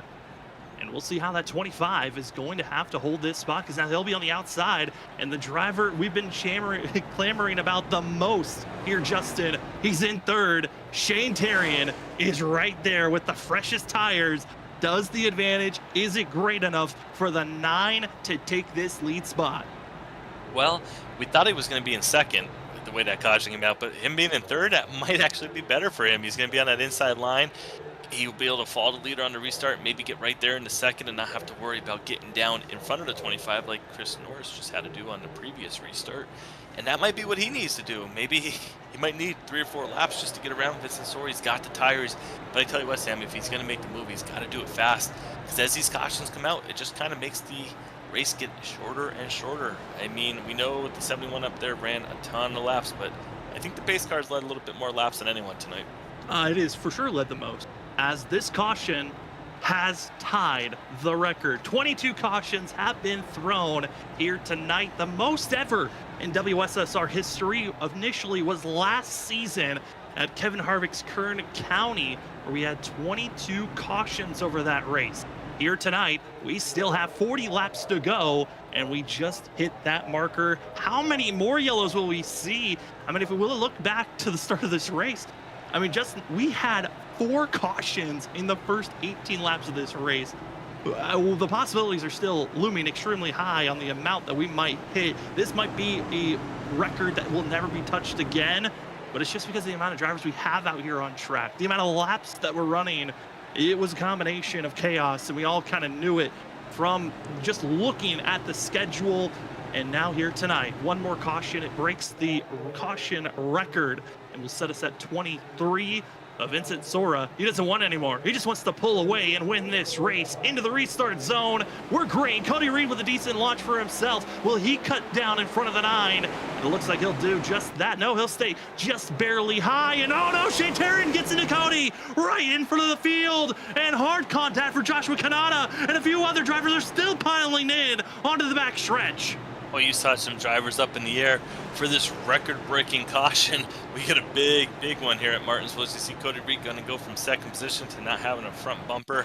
And it looks like the 4 car, who was having a nice run, he was stuck there in the middle of the field too. See right here, it's kind of all gets in there in the middle of the corner. The 9 gets into the 25. And just gasses it up as Shane Terrian in the center of the corner. There's just a half a car length spacing. Didn't work out. Kanata goes flying up. Hard contact there. And then everything else just ricochets off the exit of the corner as drivers were trying to get past just that initial wreck. Then there was another incident with the 4 spinning around and more drivers piling in. Yeah, that was that second incident there we talked about where the number 4 looked like he got involved. Right, back it up right here and just see exactly how he got his damage. 2 separate incidents, maybe? Looks like it. Andrew Medlin gets spun off the 4, who then hooks the 4 into where Christopher Norris and Bronson Stafford loomed. And that hard contact as Justin Forbes taps also Carl Puller into the outside wall. Pace car drives on by, and Cody Reed required damage for the 25, and that hard collision and wreck and move for second place sets the record of the most cautions ever in a WSSR Cup Series race, currently at 23. But will we have any more caution laps? Oh, we've had more than green flag laps, don't you worry. 111 so far. Just a mere 53 green flag laps so far in 165 laps. Justin, obviously the drivers, they had the mentality that this was a potential, but man, this is such a hard race to run when you just can't get into a rhythm at all here tonight. And it also has to be frustrating for the drivers, which then on restarts leads to frustrations boiling over, causing some incidents to happen. I'm sure it's just when you're riding under caution here, your anxiety builds up, your nerves build up, your anger builds up. You start thinking about, hey, I remember this time that guy ran me hard and now he's next to me and I'm a little annoyed, and then all of a sudden you kind of slide into each other, and now it just boils over. And I'm sure right now, 2 hours into this, these drivers are really starting to get hot, and they still have 40 laps to go though, or excuse me, 32 laps to go. So if they want to, they're going to be potentially getting into each other more and more out of these final 32 laps. But we're hoping to see a little bit of green flag racing here, maybe to finish it off, get a nice green flag finish. That would be ideal for me. Yeah, it certainly would be ideal. I think it would be the most fun to watch a green flag run. It's just, I think we all have that feeling and knowledge of this race. Most likely, we're not done with cautions. We've got a couple of more. We got now fast drivers lingering in the back that are going to try to gain as many positions as possible. I mean, Edward Sherwood Jr. is just back at 11th. He's just outside of the top 10. That 71 is going to push and bump some drivers out of the way to gain a couple of more positions. And every spot is going to matter so much.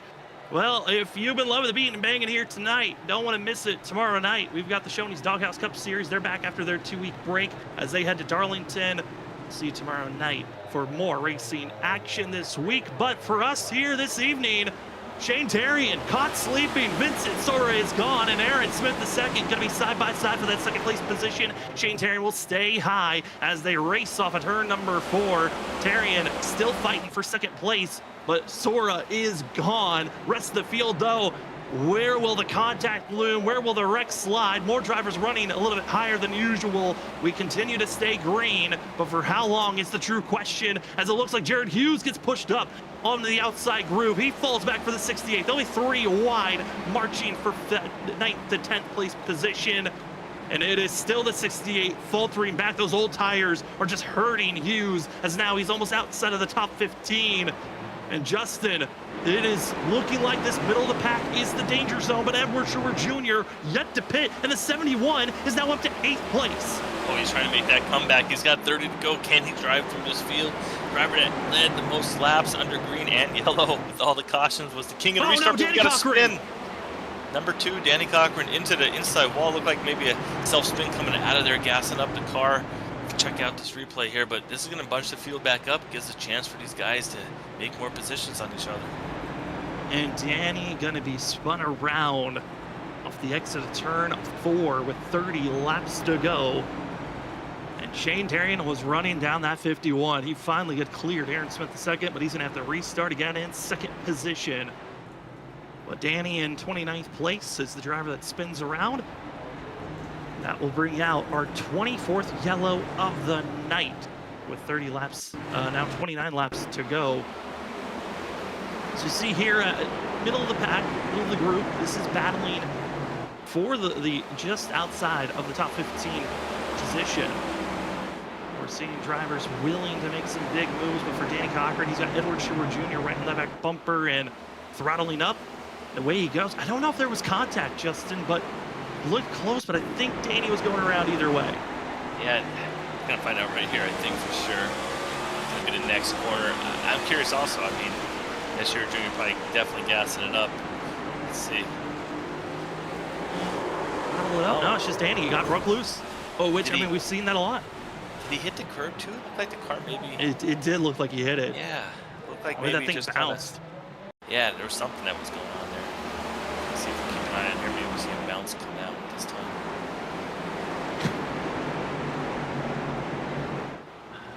No, I don't think he even hit it. I think it's just that transfer spot of the asphalt to concrete. I think that might have been it. Either way, not what he wanted to have happen to him when he was running right there in the top 10. But it's going to give us another restart. Hey, one of these things on the previous restart, I noticed Aaron Smith, 70, he was under the 9. And they were there for about a lap and a half. And it felt like he didn't think he was going to get around him, but they were going to run side by side. And then all of a sudden, it seemed like the 70, I saw him kind of slow up getting into the corner, give the position to the 9. And I wonder if he was thinking, you know what? I don't think I'm going to get by him. Don't want to hurt the tires anymore. But I want to be in third position because when we get that other caution, I want to be on the inside. I don't want to be on the outside. And maybe, I don't know. I just noticed it looked like he checked up there. And I was just wondering maybe that's a strategy play. If we get a chance to talk to him, it might be something we'll ask him later on. Yeah, it's 70 machine, but the problem with Aaron Smith II, he's got some fast competitors behind. See our race report, 24 cautions, the new record, 23 officially crossed that border. Our previous record of cautions was 22 last year at Kern County, which that one was, for a lot of drivers, a nightmare of a race. But here tonight, tried Martinsville. This might be one of the last Martinsville races we see for a long time here at WSSR. Last time they ran here was 4 seasons ago, back at season 5, where they actually tied the previous record of 18 cautions. So this track, the history of yellows continues on. But for Aaron Smith II, what I was going to talk about was the fact that he's got tough competition behind him. Justin, we have Ryan Kelly, who's finally back inside of the top 5. Tom Bourne, who's on fresh rubber, slightly older tires than Shane Terrian, but fresher tires than everyone else in front of him, besides that 9 machine. Nick Crawford, who's been having a couple of slip-ups, he's still in the fight here, as well as Edward Sherwood Jr. in 7th, Larry Yingling, Cedric Hunter, Anthony Gaudio. We got some tough competition that have finally gotten back up front for a chance to challenge our leaders. We're back to green flag action as once again Shane Terrian could not figure out that start and that launch. The 9 stays high. Smith's gonna have the better entry point for the exit. They stay equal down into turn number 3. Well, you can see right there the cars, when they get on the brakes, they just launch down onto the ground. This is a great angle right here. And who's going to come out of the corner? 9 gets a little bit of run, but 7's going to have that inside line, and 9's got to be careful. Don't get too close to them. They give each other room. We're coming up to 20 to go. They got to figure it out if they want to get a chance to run up Vincent Sora. He's kind of starting to check out a little bit, over a half a second lead already. Over a half a second, over 5 car lengths ahead is going to be Vincent Sora over the duel for 2nd place between Aaron Smith and Shane Terrian. Shane Terrian's teammate Tom Bourne just lingering behind, hoping to see who's going to make this pass between these 2 drivers for 2nd place. But as this battle continues on, it went from a half a second gap from 1st to 2nd to now almost a full second. Shane Terrian throws a huge dive bomb move, but it's too far, too gone. Now we're going to be falling back to the clutches of Ryan Kelly for 5th. And oh no, Edward Sherwood Jr. slides, spins right in front of the field. Oh, wow, all that work to get back up there, and now he's going to have to do it all over again, but not enough laps left, and it looks like he's coming back up there to feel like maybe he's a little angry, but check the replay here, but yeah, he's coming back up. He was able to keep it sideways, did not completely fall away. But Edward Sherwood Jr. trying to go back to where he was. The time of this yellow flag being thrown, and we're going to see here 71 trying to stay below the 9 machine. And there's the contact. Just trying to squeeze into a hole where there really wasn't space. Was that 71? Yeah, I'm sure if he can go back and when he watches this, he's probably going to wish that maybe he checked up, because the 9 definitely didn't have the momentum. He probably could have checked up and not went in the corner 3 wide and still probably got around the 9. Definitely had the speed to get back up there, but I think that's just a product of knowing this race is getting towards the end, and he wanted to get everything he could get right there. Really was fighting for that position. As Edward Sherwood Jr. will stay in 6th place currently. As Vincent Sora, Aaron Smith II. Now going to be Tom Bourne in 3rd place for himself. And I was talking with Tom Bourne. He was not very excited for this race. As you know, most sim racers, they work.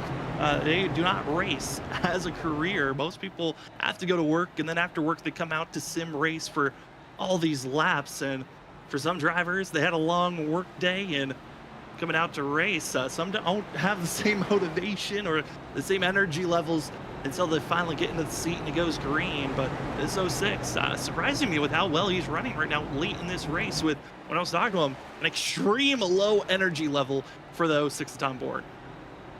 Definitely can feel for him. Nothing like it when you're already getting into the work day all day, doing everything out there in the field, and then you come home and you're thinking, Martinsville, this might not go the way I want it to all night, and it might be 2.5 hours of riding under caution. Maybe wasn't the most enthused, but I bet you if we could talk to him right now, he'd probably be really, really excited, knowing that he's inside the top 3, has a chance to win, and I can't think of any better way to end the workday than to walk off with the victory lane and being able to talk to us up here afterwards. I mean, getting a win would be massive for this 06, who enters tonight outside of the top 25 in points. Get a win, you're inside the top 25, you're locked into the playoffs, and you don't really have to worry about winning or finishing inside of the top 10 each and every race, but it certainly is a nice safety net to get a victory here tonight. Vincent Sora did so last week at Texas, winning in our 2nd overtime attempt during that race. But here tonight, 17, about to be 16 laps to go. We're going to be at 15 when we go green. And our top 4, I mean, honestly, top 6. You could say any one of them could win this race. If there's a mistake, a wrong tap, there's a chance for all these drivers. Oh, there is for sure. I mean, we saw, I think, 2 cautions tonight we had where the leader did not end up being the leader anymore and had some trouble. And, I mean, even on that last one, it wasn't the leader, but the 9, a little bit of problems there. And then before you know it, they were all stacking up. And especially when you're up front, might get someone getting in there, lock up that left front tire and slide up into the leader. And then before you know it, big time damage. Well, 15 laps to go. Vincent Sora on the inside, going to be your control vehicle. Aaron Smith on the outside, waits for the green. A little bit of delay. Tom Bourne was not able to get the launch. He'll fall back to now fighting for 3rd position as Aaron Smith will keep 2nd place. They stay side by side. 3rd on back. Shane Terry and Tom Bourne, teammates for Sky Motorsports, trying to work together to get by the Yin Yang driver of Ryan Kelly. Kelly stays high. He's stuck in the conveyor belt. Tom Bourne moving up, trying to put a little bit of block on the 3 machine to help his teammate go forward.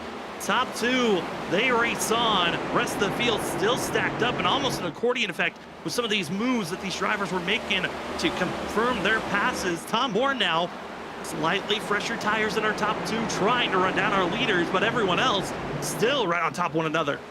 And you're seeing these cars right now when they get into the corner, you can see they're getting a little loose getting into the corner because they're just pushing so hard, trying to drive in extra 2, 3, 4, 5 feet getting into the corner, just trying to outbrake. You see another driver up there in the wall. These guys up front, about top 5 now, got single file. We're under 13 to go here. These laps tick away really quick. This could be down to the white flag here in about 2.5, 3 minutes if they stay green. So you got to make your room or your position right now, Sam. You can't risk waiting any longer. 12 to go. You can't. And there's absolutely no more time to wait as Cedric Hunter breaks loose. Going to give an opportunity for Anthony Gaudio on the outside. That's going to be a pass potentially made for 10th place tonight between these two. John Forbes trying to sneak through the middle as Gaudio into the wall. Shell going to be staying high. Everyone avoids to go low. There'll be 3 wide. Huge jump. And as well, Gaudio. They keep it together for now. They'll stay 3 wide even further on back. And oh no, Bronson Stafford hooked, spun, 11 laps to go. And another big one strikes on the back stretch. Yeah, I think on that replay, we're going to see they come out of the corner 3 wide and inside car. Bronson, I think he thought maybe they were only 2 wide and started coming up the track more, and the 7's right there and kind of hooks him, and big damage. We're going to find out what happened there, but now we're going to have a restart under 10 to go. And they're just seeing the 68 of Hughes. Hughes just kind of getting bullied backwards as Anthony Gaudio gets put in the outside wall. They fight here side by side. Excuse me, actually, that was going to be Gaudio who goes backwards. They stay 3 wide again, and like I said, Stafford moves up. Doesn't work. Ryan McCann overcorrects into Carl Pooler and then double smacks him into the wall. Carl Pooler's kind of been just an innocent victim of after the wreck incidences, but Bronson Stafford, another major wreck for the 61, and this is not the night he was hoping for, as now he'll start with a lot of damage back in 30th position. Yeah, and with the driver still in the lead lap, I mean, right now you can't, we talked about it in the beginning, how important the stage points were. Simply for this reason, you can run well all night tonight, and if you didn't get those stage points and something happens at the end of the race, you come home with no points really. So the stage points really matter if you go back in time, and if you're able to get them, that was what was really the difference maker for you having a really good night tonight, if you're able to get the finish and the stage points. Massive wins could be made as starting to see some newcomers popping up into our top 5, as you saw the 25 of Cody Reed get back on the lead lap. That will give us 31 drivers on the lead lap for this next restart. But your leader right now, Vincent Sora from Nightmare Fuel, going to be in first place. Aaron Smith, the second for Lucky Ducks, will be in second position. Third is Sky Motorsports driver of Tom Bourne. Yin Yang driver of Ryan Kelly in fourth. And Edward Sherwood Jr. up to fifth after being spun around from the lead position. Dominated, led the most laps here tonight. That's 71. I got to say, Justin, I think he's about to be running aggressively for every position, and he's going to want this win so badly after how much he was dominating the first third of this race. Yeah, he's gonna have the chance. He's gonna be up there running 5th right now, especially being on the inside line, but is he gonna have enough time? I mean, might only get 1 restart here. If that previous restart, we got about 5 or 6 green flag laps. If that happens again, I mean, Vincent Sora, he could be looking really good. And how could Ed Shearer Jr. get up there?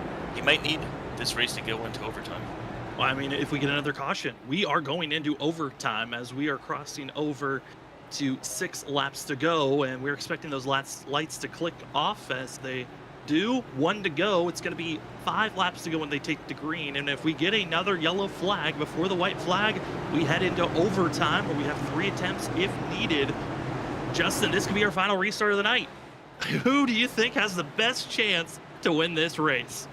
Well, it's going to be obvious with the 51. He's been fast all night, plus he's restarting the race, but I have to mention some of those other guys right around him. They have a little bit of better tire advantages, especially the 3 back there. He's going to be in 4th, but the 06, he's got the tires. The 70, he's got somewhat fresher tires. So it's going to come down to this restart. It's going to be really important here. You got to get alongside him. We're going to find out right here. Right here, right now. A lot of checkup for drivers slamming into one another on the inside row. Tom Board doesn't go. Oh no, contact though. Middle of the field, Cedric Hunter spun around. And just in a blink of an eye, that chain reaction of drivers slamming into one another on the inside ripples its way through, and the 13 gets shipped to the end of the line. 13, who had a nice quiet night going tonight.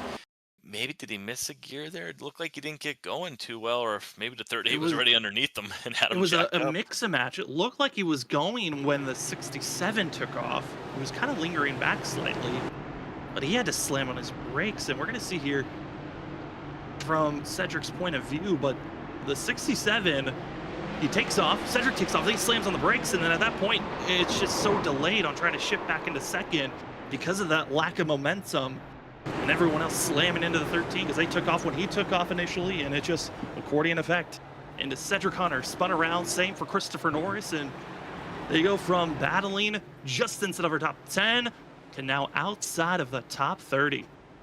Not how you want that race to go for those drivers. Not ideal at all. I mean, this is where it gets really frustrating when you run 197 laps and you're like, all right, I'm where I need to at least be top 10, and then that last caution, you're in it and you're not top 10 anymore. Well, ladies and gentlemen, with the crossing of the line here, welcome to overtime. We needed 2 attempts to crown a winner last week at Legacy, Texas. Here tonight, how many attempts will we need? We have 3 if needed here this evening. The way that overtime works is you have 2 laps to go when we take the green. If we take the white flag, this race becomes official, and it's about who crosses the start-finish line first. But if we get a caution on the first lap when we go back to green flag racing, we go to overtime attempt number 2. Similar rules for overtime attempt 1 and 2. There's a different rule for 3. We'll talk about that change up if we get to overtime attempt number 3. But Justin, overtime, I feel like there's just a small difference that drivers feel that they know this could be the final restart. We need to send it all here at the end. Well, very important. We talked about it in the middle part of the race when the 51 and the 71 were side by side, and it looked like maybe Vincent was going to get the lead. He was ahead of him. If you could just be ahead just by the time when the caution comes out, you don't have to be the whole entire car ahead, just enough for that timing line picks you up as the leader, and all of a sudden you control it for the next green-white checker. That could be what matters. I mean, the 70's gonna have to try and get the restart of his life, get down into turn 1 and be ahead of him, because if you do get some kind of crash right here on the restart, that caution comes out and it might have the 70 ahead. So it's just very important. You got to hit your restart right here. You have 4 drivers that have now pitted this race. You have Vincent Sora in the lead. You have Edward Shore Jr. in 5th, who climbed his way from 30th position now up to 5th. Got to give kudos to that 71 machine. Also, Jared Hughes in 10th place has not pitted. And finally, Anthony Gaudio, who runs in 13th, have not pitted. Those are the 4 drivers that have opted to just stay out, trust their tires, trust the fuel strategy, trust the cautions. And now it's all come down to this. Our first attempt at overtime. If we take the white flag, this race becomes official, and it's all about who takes the checkered. But if we get a caution on this first lap, we head to overtime attempt number 2. Into the restart zone, Vincent Sora, Aaron Smith, Tom Bourne gets the best launch he's been looking for. He's going to be on the inside quarter panel of Aaron Smith, the 06 trying to make the pass for second place. Vincent Sora takes off with a great launch for the 51. Side by side, a little bit of contact for second. Sora, though, has the positioning. We stay green, take it away, caution, Tom Bourne up to second, Aaron Smith second. The second goes to the 3rd, and Vinny takes the lead. We're going to overtime attempt number 2. Wow, so close there. Vincent Sora was just hoping he could get to that white flag and be known that he would be in a capper seat, but we got to give it to 06. Tom Bourne got up there to second. He's going to have a chance now on this restart. You know he's going to be really hungry. Driver looking to get that win and turn his whole entire season right around. He can do it. He's got to get the restart, though. As the caution, it's going to be for the 4 of Justin Forbes, who looms in 31st position now. And this being the 4 after he wrecks, getting into another late contact with Dakota Moniz is what brought out our caution to put us into our second caution of the day. And I mean, our second overtime attempt, excuse me, of the day for these drivers. And for everyone here tonight, I mean, it has come down to this. These are the last couple of restarts we're going to have. We have a chance of 2 more cautions before this race is over. As if we go into overtime attempt number 3, this race could end under yellow. I mean, Justin, it always seems like it's the leader. The only time we've seen a lead change that has been completed is if you wreck the leader. And would one of these drivers be willing to make that move? Because I believe there is a ruling that you are able to bump and run a driver out of the way, but you cannot blatantly wreck the driver in front of you to advance position to win the race. So for Tom Bourne, Aaron Smith II, if they are in a position to move Vincent Sora, they got to be careful not to be too aggressive with the move. That's a very valid point. And also the other thing, the 06 has to make sure he's going to be really aggressive on this restart, but don't jump it. I mean, he's going to want to do everything he can to time it, and he might be thinking, I'm going to be as aggressive as I can, and if I'm able to get away with it and time it a half a second sooner and get that advantage and get down there into turn 1 and be ahead, then he might win this race, but you don't want to get that black flag. You do not want to get that black flag at all. We're waiting for the lights on the pace car to turn off to give us the 1 to go indicator for this second overtime attempt. Again, very similar to overtime attempt number 1. We are going to have 2 laps to go when we take green. If we get a caution on the first lap before we take the white flag, this race will go into overtime attempt number 3. If we find ourselves taking the white flag, this race becomes official. See who can come across that line, grab a win here for the 3rd race of the season. Season 9 is already seeing 2 different winners. We're doing 2 different races, but if Vincent Sora wins, he'll be the first multi-time winner. And also, Justin, if Vincent Sora wins, he ties Brian Johnson as the most winningest driver in WSSR currently in their history books. We could have 2 records potentially broken tonight, one being the cautions already happened. Will we get the second one with Vincent Sora? Gonna find out on his next restart, but the 06, he's gonna look to get up there, and maybe, Sam, would he be a driver who leads 1 lap, the one that matters? I mean, it certainly would be a shocking moment, but what a brilliant time it could be. Overtime attempt number 2 about to begin as Tom Bourne and Vincent Sora into the restart zone. Tom Bourne gets a decent launch. He's going to be clear of Aaron Smith, dropping down low in front of the 70 machine. Tom Bourne's going to be right there on the quarter panel of Vincent Sora, but the exit, give it to the 51. Vincent Sora pulls away. Aaron Smith II gets underneath Tom Bourne, and Sora looking for the white flag. He'll take the white flag off the exit turn 4. The 51 has the gap. They're nowhere close. Further on back, they're starting to wreck. Shane Terrian dumps it in the outside wall, but Sora with a 4/10 lead.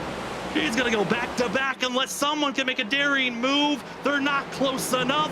Sora ties the most winningest driver in WSSR history and is a back-to-back winner here this season.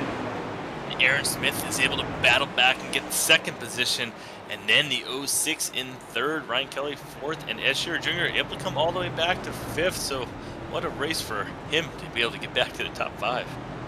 Absolutely incredible run by Edward Sherwood Jr.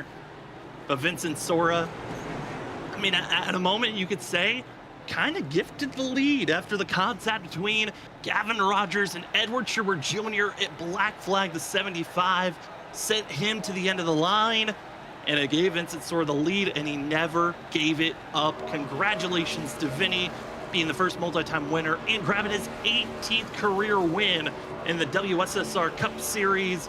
He's going to enjoy this one, but when we come back, we'll talk to our top 3 and a spotlight driver right after this. Woo! Congratulations to Vinny, and we'll see right after this. Wide with one another as Side-by-side racing continues on. Christopher Norris has been able to move up 3 spots for himself. Dakota Moniz, another driver in the 5 that's moved up 3 spots. And for Dakota Moniz in the 5 machine, this race is so critical because the driver he's runs, Christopher Norris, in all defense incoming contact into the outside wall. Everyone's got to get around. Norris locks it down, but the second pack is rolling in. It looks to be almost contact, and it is. Major one for the second pack. The admins have to throw the yellow, and that will be your first caution of the day. Oh man, Sam, that was a huge collision. I don't know who caught, hit Norris in that second pack, but it all started up there with Christopher Norris and Ali Fonseca. It looks like coming off of 2, making some contact. I don't know if it was netcode actually. So then when we go back and look at this, you'll see that as they come off the exit of 2 here, it's just going to be a gap between them.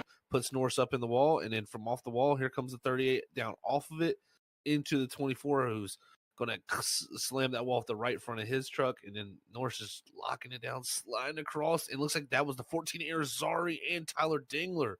Tyler Dangler, who was tied in points for the cutoff line. That major damage is going to be critical for himself. Required damage for Tyler Dangler, and that one incident wreck on lap 17 could be the ends and hopes of Tyler Dangler trying to make the playoffs. Oh, that is so heartbreaking for Tyler, who's had a season of ups and downs and some bright spots. You can see right here for GT. Already a car length and a half ahead of Danny Cochran and Vincent Sora. Great start there for John Forbes, but I think down the back straightaway, he's going to find out real quick how strong this draft is here, as the 2 is going to have a massive head of steam here heading down into 3 and 4. What's he going to do with it? He looks to the inside, but the 11 shuts the door. Now the 15 of Vincent Sora, teammate of Danny Cochran, is going to look to the outside of the 2. Trying to bounce to the outside, not able to do so just yet. Gonna have to settle back in line, utilize the draft. Vincent Sora stays high, gives an opening for Cody Reed for a quick moment. Cody Reed backs out for a better option, but John Forbes stays too high, and now the teammates, they'll stay in line on the inside groove. Cochran gasses up, stays full throttle, and gets a bump draft from his teammate. It's going to be seen. Vincent Sora and Danny Cochran working together on that inside groove as the 2, he'll keep his nose ahead to try to lead a lap here. Here we go, going to try to lead this lap, and Vincent Sora wants to also get a lap led out there because he knows that John Forbes has done a good job of already doing that himself. He wants to even that battle out here, try to, heal those wounds such as John Woods. Welcome back, ladies and gentlemen, to Freaky Fast Broadcasting for your post-race show of race number 3 at Martinsville for the WSSR Cup Series. We head to Victory Lane to talk to the back-to-back winner, Vincent Sora. Vinny, congratulations on this win. A historic night on breaking the cautions record, and also you're back to being tied as the most winningest driver in WSSR history. Man, how are you feeling after tonight? I feel really good. That's a pretty awesome stat that I appreciate you brought to my attention. I didn't even know about that, so that's cool. Yeah, tonight was not honestly very enjoyable, even though I led for that second half of it. Just I hate when we wreck, man. When we just wreck the whole time and don't go green. Martinsville is a super fun track to have long runs whenever the tires start wearing and you have to start driving it differently, and you have to race guys and move them out of the way and stuff. But yeah, we wrecked all night. It's kind of what was expected of Martinsville. I knew in practice that I was gonna have pretty good pace just from the way I was watching other guys and the way my car felt. And I didn't qualify as good as I wanted to, but I just kept on picking guys off as the race went on in the early stages, and got a little lucky with some guys making contact ahead of me, giving me the lead. But I think eventually it would have happened. I just needed like one restart to go my way, because I think I was quicker than the guy that was ahead of me there for a majority of the race in the first half. But yeah, super happy to win Martinsville. I think this is like my first league win at Martinsville. I can finish second here. I can lead the whole race and lose with like 10 to go. But this place is always just gotten a little bit of ways from me, and I'm super happy to finally get one here. Hey, Vincent, Justin up here. Congrats on the win. Like you said, it was definitely tough with all those cautions. But did you go into the night knowing that with the potential of all the cautions, were you not going to pit at all? Was that your strategy? Yeah, I mean, I think we had like 100 50 to 70 laps that we had in the tank, and after about the fourth yellow, we all were like, "Yeah, we're not gonna have to pit. We're just gonna save fuel riding around under yellow." So I think I had like 60 laps left on the tank at the end that I had saved just from pacing for the majority of the race. So yeah, I knew that it was just gonna be attrition and keeping the guys around you close and making a move when the time was right. I mean, Vinny, we had seen the lead position be the most dominant place. Edward was dominating those first 3/4 of this race. What was going through your mind when you saw Gavin Rogers and Edward make their contact and then Gavin Rogers being penalized to go to the end of the line? Well, at first I was terrified because it was right ahead of me and I just barely missed it. I thought that was probably going to be the night for me, but thankfully I got around him. Um, and yeah, I knew after then, just the way that being the leader here is and the control car with the way that this race was going, that unless I did something really stupid or someone else did something really stupid for me, that I was probably going to win the race, just because when you're the control car here, you automatically get like a 2 lap buffer because you put the guy in second side by side with the guy in third. And then by the time they get racing, you either get another yellow or you're already so checked out and gone from them that it doesn't matter, just because of how good clean air is and the benefit of controlling the restarts. So yeah, once I had the control there at the end, I knew that it was pretty much mine to lose. Well, Vinny, congratulations on this win. And before we let you go, the floor is now yours for any shout out. Yeah, shout out to everybody in the league, even though it wasn't the best races and probably not very enjoyable to watch.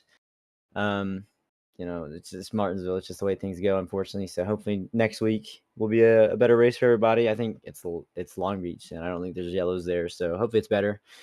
Shout out to the admins for making this possible. They do a great job running this whole thing. Shout out to the sponsors. Shout out to my teammates. It was an up and down night for all of them, but I think they battled back for finishes that they're actually pretty pleased with. So that's good. And yeah, just everybody who makes it possible. Well, Vinny, before we officially let you go, I just was looking up another crazy stat for the night. You, sir, are the only driver here tonight to get a 0x, 0 incident points. Congratulations on that as well, on top of getting the win here tonight. Yeah, thank you. That's something that I didn't expect to have once I left for the race. I'm actually the only person in the league who has a 0x all season. So I've been keeping it clean and winning races. So that's all you can ask for. Well, I am so sorry for bringing up that stat because it's probably going to end next week. Congratulations, Vinny.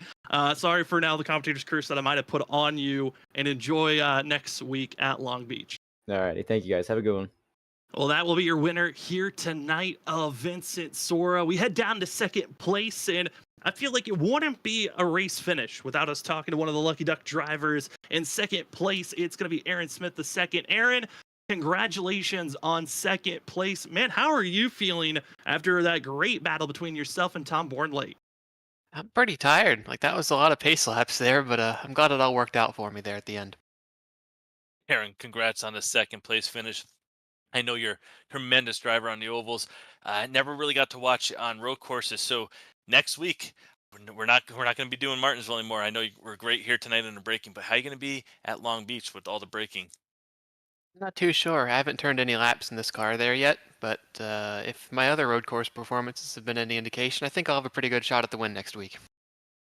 I mean, Aaron, tonight certainly looked like it was a tough one overall for everyone. I know that there was a lot of pacing laps, more pacing laps than green flag laps ran here this evening. What was it like going through the field, though? I mean, we saw drivers fading back, having to work their way forward if you pitted. What was it like for you trying to work your way through this field? Yeah, I didn't really have much speed after the first 3 laps in a green flag run, so I was pretty fortunate to have all those cautions, but yeah, it was mostly just stopping for the wrecks, watching out for some of the problem drivers, and just keeping my nose clean overall. I didn't do anything wrong to anybody. No one did anything wrong to me, so I'm leaving the race with a clean head, and it's a lot more than a lot of the field can say tonight, so I think it's overall it was a pretty positive experience. Well, Aaron, want to say congratulations on a second place finish here tonight. And before we let you go, the floor is now yours for any shout outs.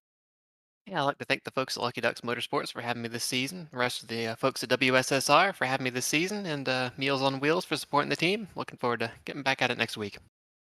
Well, that would be your second place finisher here tonight, Aaron Smith II in the 70 machine. Congratulations, Aaron, and good luck next week at Long Beach. All right, thank you. As we move from second place, we go down to third, where we get to talk to the 06 machine, top runner of Sky Motorsports of Tom Bourne. Tom, I talked to you before the race started. The energy level really wasn't there for this race, but man, how are you feeling now after coming away third? Even more exhausted than what I was. Definitely, it was definitely a tough race throughout. Tom, congrats on your third place finish. This is Justin up here in the booth. Let's see, I'm going to ask you a funny question. What were you doing under caution 5? Do you remember what you were doing around caution 5 tonight? Probably the same thing under caution at lap 205, pacing. But in all serious, I know you had some newer tires there that you got at one of the cautions in the race. You had the chance to be up there on the outside row there of the leader. If you looking back, if you had a second chance on it, did you think you could do anything different? It was pretty much impossible to beat the leader to the restart all night tonight. But did you have anything in mind for him? Yeah, I actually told Vinny after the race, I'm like, look, I was gonna move you. That was the only way I was gonna get by him. He was fast all night. He drove from the back to the front and kind of just stayed there. I wasn't planning on sitting next to him going down to turn one. I was honestly hoping that Aaron got a not necessarily a bad restart, but enough to where I can move down in front of him and try and like give Vinny a little bump. But and we got that, but the car just got really, really loose in the middle of 1 and 2, and I was just like, okay, you know what, I'm gonna back off. I want to get a solid finish instead of wrecking myself, and that's what we did. Well, Tom, I know that the start of this season, the first 4 races really aren't traditional starting racetracks for most leagues. How are you feeling, though, as we're heading to Long Beach and then we're back to traditional racetracks at Michigan and then then we head to Daytona for these next 3 races? I'm not necessarily excited for Long Beach. I don't know what to really expect. If I've raced there, I've only raced there once, and I know for a fact I've never raced here in these cars. Um, I'm excited to get back to the like the regular tracks that these cars go to. I definitely think Long Beach is um an interesting track to go to this early in the season. I know we go to Le Mans later in the season before the playoffs start, so that should be interesting. But I definitely like what the admins did with adding these weirder tracks that the next gen car really doesn't go to. It really shows like who can adapt and who can put in the time and effort to actually run good there. And then you'll just get the road course guys who are just fast everywhere. Well, Tom, again, congratulations on top 3 finish here at Martinsville. And before we let you go, the floor is now yours for any shout outs. Yeah, I just want to thank Reaper Apparel Company. Jeez, I am so tired. Reaper Apparel Company for being on the car. We kind of transitioned the last ride scheme into an actual paint scheme now that I'm back full time racing. So that's always fun. Fire News, Player One Coffee, Ghost Energy, always big supporters. Sky Motorsports for putting together another very fast car. Finally get the result to show for it. Um, my beautiful fiance, she's always my number one supporter. She's watching from work right now, so she should probably get back to work instead of uh, listening to this interview. But and most of all, just you guys for putting on an amazing broadcast week in and week out. You guys always do a fantastic job. You, Robert, Justin, and whoever else pops up in the booth, just always fantastic. Well, thank you for giving a show, and thank you for surviving through the pace laps here tonight. Congratulations on third, Tom. Enjoy it, and good luck next week at Long Beach. Thank you. I'm going to need it.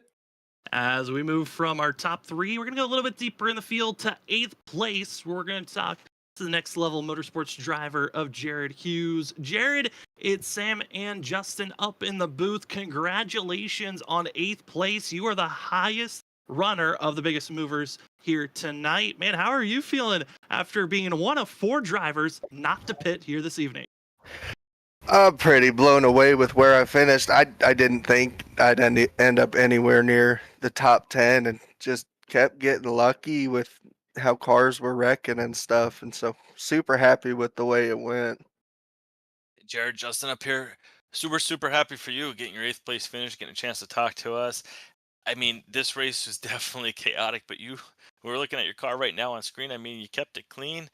You might have been in little incidents here and there, but I mean, you still got all the fenders attached. And what was your goal going into it? Did you plan not pitting the whole time? I mean, the leader, he chose not to pit. He didn't put tires on the whole night, and you kind of followed that same strategy. How did the car feel? Well, it didn't feel bad. I mean, we'd only run a couple laps at a time, and we kept looking at it, and just the way the cautions were going, we didn't think it was a good idea to lose all the track position and pit at stage. So then we kept waiting and waiting, and ended up we never needed fuel. So it was like, well, I guess we're just gonna run it to the end and see what happens, and it really worked out. It certainly did, Jared. I mean, we've seen you run in the BRB Cup Series Tuesday nights during your first season when we were covering. What is it like joining the WSSR and having the amount of drivers that are running week in and week out? It's hugely different. I mean, the talent in this league is just incredible, and racing around all these cars, in BRB we kind of get spaced out and you get a chance to run by yourself, but here it's just you're racing somebody the whole time. You don't get a break. Well, Jared, again, congratulations on being tied as the biggest mover here tonight from where you qualified. And before we let you go, the floor is now yours for any shout out. I want to thank the guys at Limitless Esports. They've been a huge help getting me going and learning and stuff, and even the guys at Limitless too, Carl and Richard. They've both been a huge help ever since I started racing with them guys. And thank my girlfriend for letting me do this. We got 2 kids and she watches them, so I get to do my racing. Well, Jared, again, congratulations on an incredible run for yourself and grabbing this top 10 finish. Enjoy it and good luck next week at Long Beach. Thanks, guys. Well, from our interviews, we get ready to take a look at our unofficial results here tonight. A long race overall, 28 cautions in total, and it wasn't even close on the amount of caution laps ran to green flag laps. It was heavily skewed to caution laps here this evening, but taking that top spot, going to be Vincent Sora in the 51 machine. Aaron Smith, the second, going to take second. Third is Tom Bourne in the 06, but got to give kudos to the drivers behind your top 3. Great recovery run for Ryan Kelly after his spill. Edward Schimmer Jr. after his spin as well. Shane Darian took the aggressive 2-stop strategy night, and he came up to 6th. John Forbes had a couple of slides and scary moments. Will come away 7th. Jared Hughes again tied as our biggest mover of the night and highest finisher of drivers with the highest movers. He'll be in 8th. Douglas Newbiging 9th for himself after multiple spins. I gotta give probably the biggest kudos to that 7. He fell all the way down to 30th, comes away with 9th place. And Larry Yingling, a little bit of a quieter night overall, but he'll come away with a 10th place finish. And Justin, looking at the rest of the field, 40 drivers took the green, but everyone had a grueler except for, you could say, Vincent Sora. Oh, all these drivers had issues throughout the night. I mean, all these names we kind of pretty much mentioned. I think Christopher Wade there, 13th position, nice run for him. Kind of had a quiet night that we didn't really see him on camera too much in incidents, which is good for him. I mean, but the 01, we saw him with a couple issues there. But how about the Justin Forbes? We talked about him earlier in the race, kind of getting new, figuring these out, kind of learning from his brother John. Able to come home 23rd, so that was pretty impressive for him. Yeah, I mean, he got to get a little bit of a taste of what it's like inside of the top 20, finishing in 23rd. I think he'll take that finish. But drivers, though, frustrated with the way the night went. Gavin Rogers, after his penalty, was never able to recover after getting involved in multiple wrecks in 31st. Zach Hall, he had a chance in a fast vehicle there late, but caught up in a mess that he was never able to get the damage repaired for. And you can say that really for everyone from about 27th on back, caught up in wrecks that they just could not get the repairs done in time and just called it an evening for themselves. But man, that's going to conclude tonight's race here at Martinsville. Next week's going to be a tough one, but for this week, we still have one more race before the week is officially done. That's tomorrow night. The Shoney's Doghouse Cup Series is back to coverage for their final 3 races. It's going to be seen between the teammates who could grab the championship between Kevin Thompson and Andrew St. Cours, as their first race back after their break is going to be at Darlington. You don't want to miss it. It's also a special ski night for those drivers on Thursday, tomorrow night at 7:50 p.m. Eastern. And then once we're done with Thursday, we're back for the ISRC and WSSR next week. But Justin, any final thoughts before we call it a night here at Martinsville? Well, I mean, definitely a lot of thoughts, but it's one of those things, Sam, this is one of those races where I think you just have to kind of put it behind you as a driver and realize that it's Martinsville, not how the rest of the season is going to go. Next week, like one of the drivers mentioned, Long Beach, we're not going to see those cautions be waving like we did tonight. So next week's going to be hitting your groove, getting in there, and being focused on hitting all those corners, because it's going to be a challenging track for these drivers. I mean, you say there's going to be not as many yellows, but we could still see some. It's not scheduled to be throwing any yellow flags, but if we see any wrecks that clog up the racing surface, which there are plenty of corners that can do that at Long Beach, we could be seeing a full course yellow. You don't want to miss it next week here on Freaky Fast Broadcasting for race number 4 at Long Beach. But for tonight, thank you so much for joining with us here this evening. For myself, Sam Dyer, for Justin Malarkey, for Robert Moyer Jr., and everyone else here at Freaky Fast Broadcasting, thank you for joining with us. A long one for the field, but overall, it came down to Vincent Sora getting the restart, holding back the fast drivers, and taking his second win of the season, and now tying the all-time record of most wins in WSSR with Brian P. Johnson at 18. Could Vinny cross the border and find himself being the most winningest driver next week? Well, you're going to have to find out. It's going to be a fun one. Cars that never have raced at the track, Long Beach with the next-gen vehicles. But if you can't wait until then, we'll see you tomorrow night, Thursday, the Shoney's Doghouse Cup Series, the fight for a championship. Don't want to miss it. Darlington, tomorrow night. We'll see you then for our next Freaky Fast broadcast.